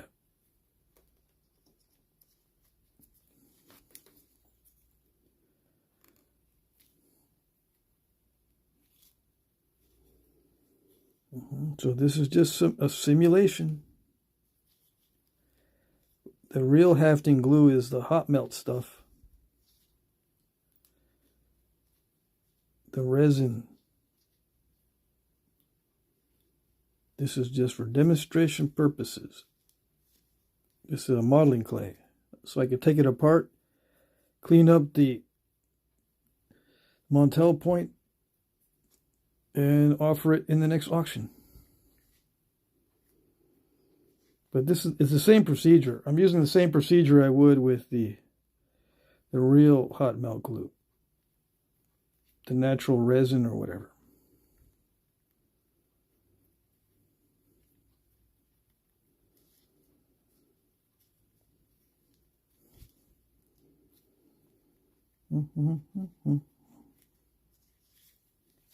Whereas this one needed a lot because there was a big gap in the wood of the handle. I thinned it down a lot. I thinned the blade down a lot.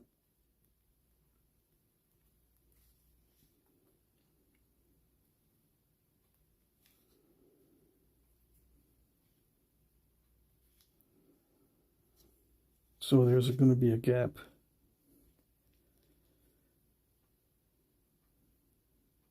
And you just fill the gap with the hot melt or the hafting glue. Yep.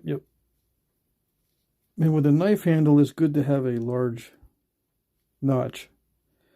It'll fit a variety of blades that way. And yeah, I cover the end grain with the resin when I'm doing this for real. I cover the end grain with the resin so the water doesn't get in. So it doesn't get doesn't penetrate the end grain and cause rot. Because you want to keep the handle for as long as you can. Yeah, and just replace the blades. You don't want to have to replace everything when these blades wear out. You don't throw the whole thing away. You just replace the blades. Okay. All right. I should use something else besides the things I've been using. I've been reusing the sinew over and over again. I should use some other cordage or whatever.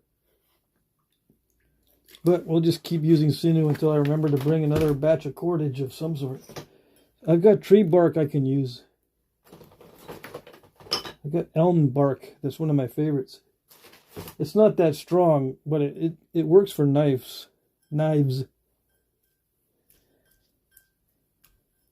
As long as you don't abuse the knife. Right. Oh, that's no fun. You might say, you're going to abuse the knife. It's not fun if you don't. Yeah, I know.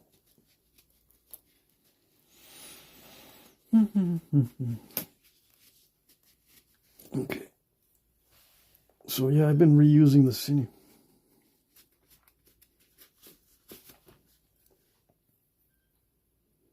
This is elk backstrap sinew. It's not artificial sinew. It's real stuff. It's elk backstrap.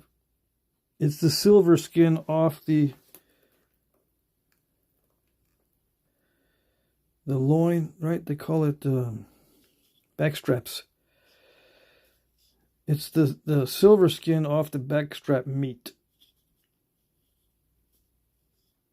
And if you know the processor, the game processor or the deer processor, if you know the guy, sometimes he can save the silver skins, and then you'd be amazed how much they have and how much they throw away of this sinew. Oh yes, it's amazing how much they throw away of this stuff. Yeah, usually if you buy sinew, you buy it in ounces. But if you get it from a processor, he'll give it to you in pounds. Yeah. If you give them a heads up early enough in the season. Sometimes they process, dozens of deer and elk. That's a lot of silver skins. Of course, you're going to have to clean the meat off and the fat off. But it's better than paying ungodly amounts of money per ounce. They sell that backstrap stuff on eBay and Etsy and places like that, but it's expensive. And why do I use backstrap and not leg sinew? You can get legs for free. Yeah, because leg sinew is difficult to process. It's so much easier to process the backstrap. And the longer pieces is even better because they're versatile. When you have long pieces, you can sew with it, you can do all kinds of stuff. All right, so that's how I would haft the knife. And just scrape off the excess hafting glue.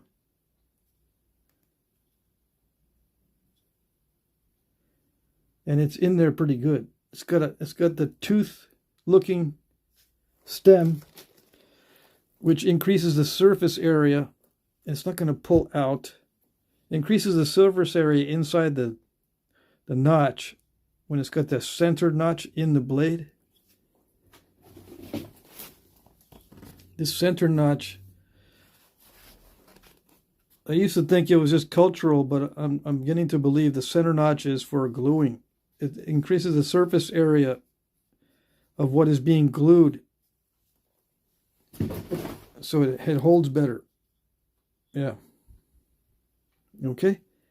And you can make it nice and neat. I spend way too much time making these things nice and neat. And the barbs are just incidental on this.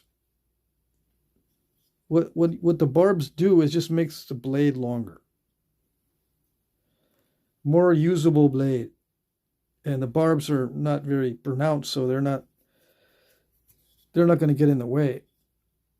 But see, you got more blade. See, if I were to take the barbs off, it shortens the blade edge. But with long barbs, you got more blade edge. I think that's why they made the barbs. They were kind of incidental on these knife blades just because they wanted more blade. That's why they included barbs on them. Okay? All right.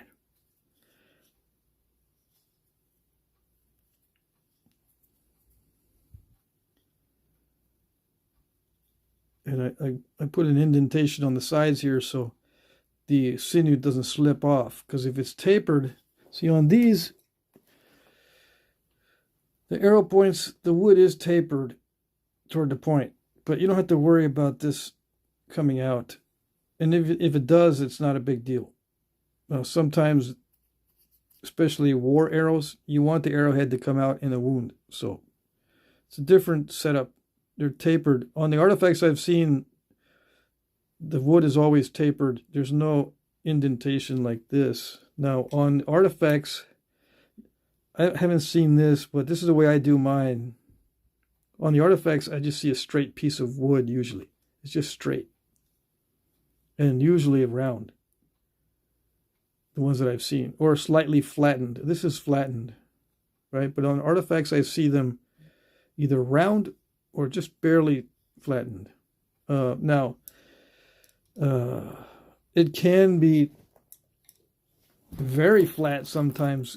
Once in a while, you'll see a very flat handle. But most of the time, I'm just talking in generalities. It's a oval shape or round handle, just a stick, basically. And straight on the sides with that, whatever you call it, a bevel or chamfer or whatever on the end. Anyways, that's it. And then we got these. We're supposed to make one more. We didn't get around to it. But they're all within 5 grains of each other. And if this didn't break, I could probably make another one in this size. So from 2 rocks, we got 6 bifaces from two rocks. Lots of little flake tools, probably. Okay. And I don't know what I was going to do with this small one. You could be using a pinch, I guess. I could make another one, but it'd be shorter. Keep it in reserve, just in case. I can make another one, but it'd just be shorter. Yeah. Okay. And that's it. Let me check the chat. And then say goodnight.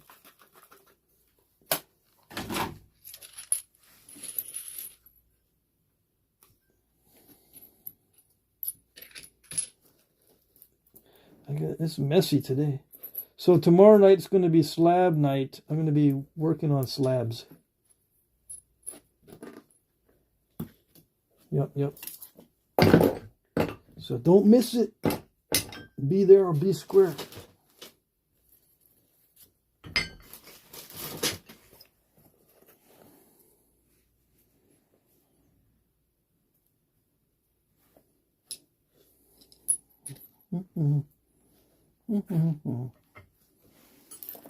Okay.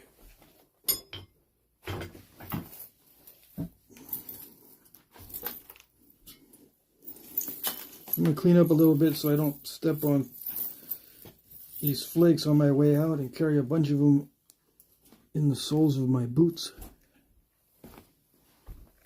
Yeah, don't want that. Don't want to walk in the house and track in a bunch of flakes.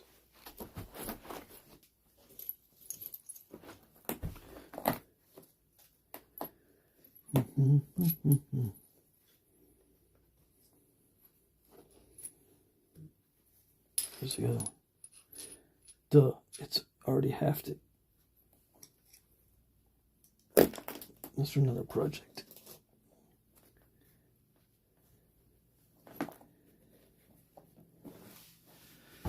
So that's what we were working on these past couple days. In 2 days, in what, like 6 hours or something like that? That's what we got. So we got one reserve. I'll make another one. I can make another one out of that. So we'd have 4 little dart points, 1 knife blade, and 1 reserve.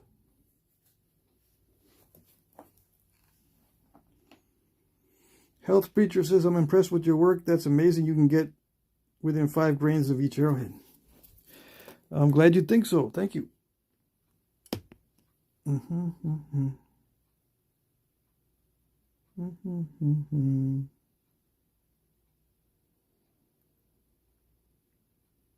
Let's see. Do you have a video on how to identify these stones in the field? You just need to bring a hammer with you and chip all the stones and see if they work right. Just bring one of these. I cut this one off. This is just a regular ball peen hammer I got at a yard sale. I don't know how old it is. And I cut it off. I think it was like 4 more inches on there or something. Maybe not even. And you bring it out into the field. The reason why I cut it down is so I can carry it in my pocket. And you test the rocks out in the field. And that's the only way you can identify for sure that they'll chip right or chip correctly. Because they can look like they've got chips off the sides. And then you bring it home and you start chipping on it. And it's not the right type of rock. It's very bad. So you need to test them out in the field. Now, Wilderness Quest Outdoors, Jay's channel is like 90% how to identify rocks in the field, if I remember correctly. Let me go. Let's see. Right, it's Wilderness Quest Outdoors. Wilderness.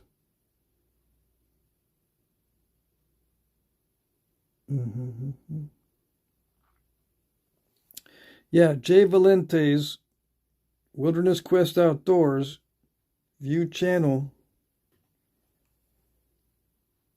Let's see here. Videos. Is this flint? Will it make arrowheads? That's 6 days ago. Let's see here. Finding stone to make arrowheads? How to find chert? How to find flint? Rock hounding in the wild. Rock hounding means looking for rocks. Wilderness flint? 90% of his stuff is how to find it in the field. Are you watching? No? Already left? Take a screenshot. Jay Valente's Wilderness Quest Outdoors. It's so big it doesn't even fit. But it's right there. Wilderness Quest Outdoors. That's where you go if you want videos on how to identify these things in the field.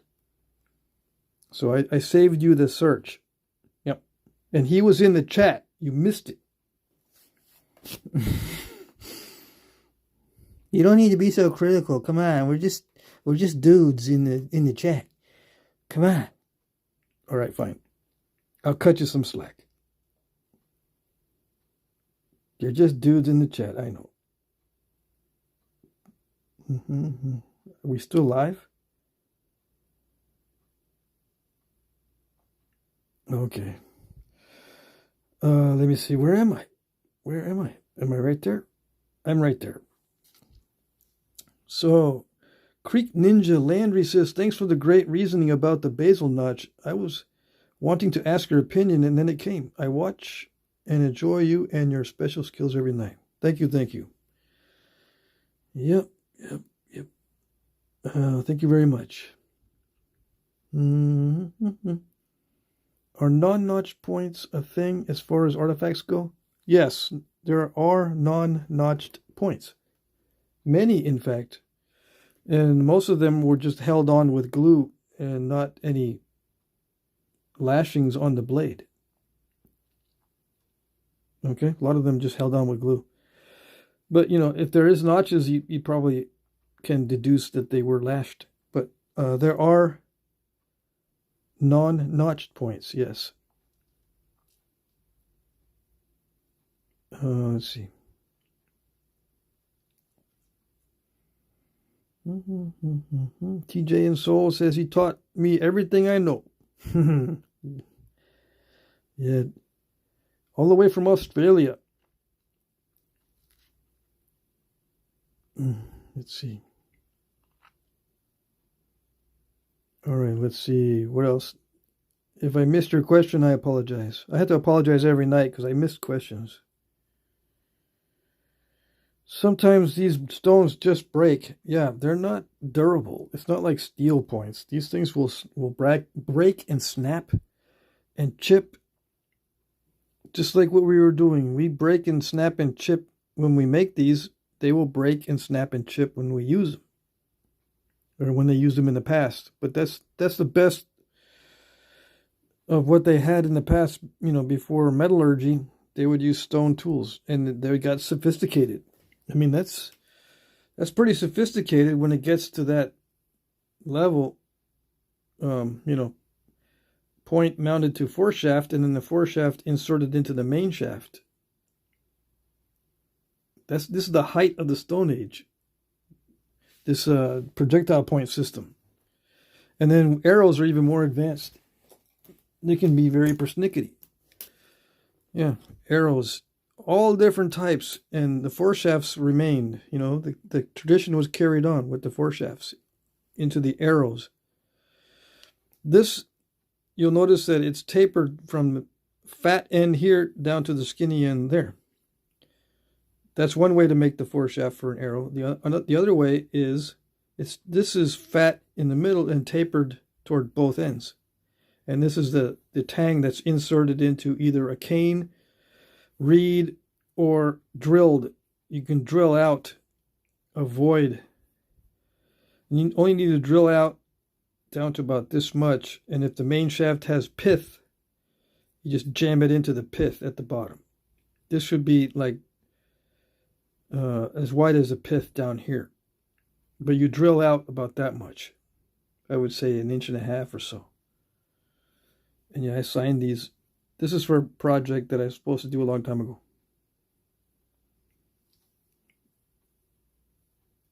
Well, maybe not a long time ago. I'm catching up with my back orders. But yeah, you can see the difference between that lateral dart point and the arrow point. This is a lateral dart point. These are arrow points. Okay. And yeah, this one's obsidian. See that? That's what obsidian looks like. This is chert. And this is flint.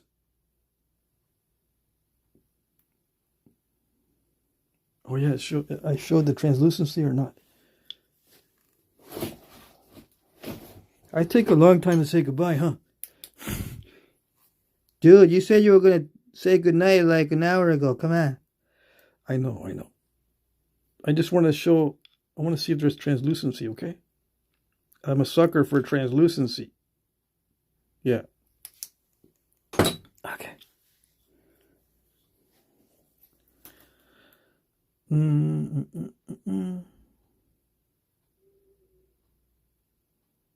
Let's see. What else we got? What else do we have? What kind of steel do you make your notching flaker from? I'm assuming, yeah, it's a nail. It's like a 20-penny nail. Where is it? I think that's 20-penny. And I just flatten it with a hammer and then grind it down. Yeah, it's flattened with a hammer. Probably one of these ball peens. I got 2 of them. And just grind it. Smooth. That's it. It's mild steel. Any kind of mild steel works great for flint knapping. Mild steel, not hardened. Okay? All right.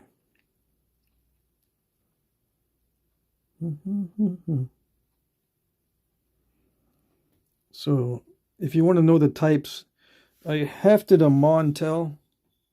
This is a Montel down in there. You can tell by the stem, but it's buried now. And this is Edgewood style, both from Texas, both late archaic. They're in the same time period, these types. And right next to each other geographically, or overlapping even. So they probably were used side by side. Yeah, the big red book. Who wants to know? Inquiring minds want to know what the name of this is. Yeah. Stone artifacts of Texas Indians. Turner and Hester. Okay. I use this a lot. I have to actually glue a piece of cardboard to the inside because the front cover was getting all nasty. I'm going to probably have to do the same with the back cover. It's like my third red book that I've bought. The other one, two, got trashed.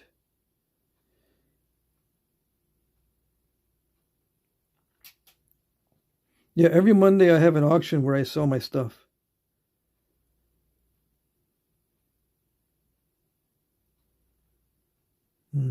Okay, oops.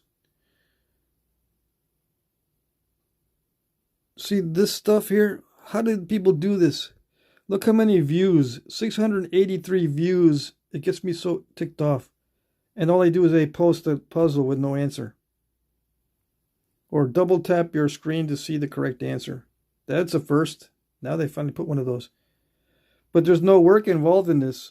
I should do this. Yeah.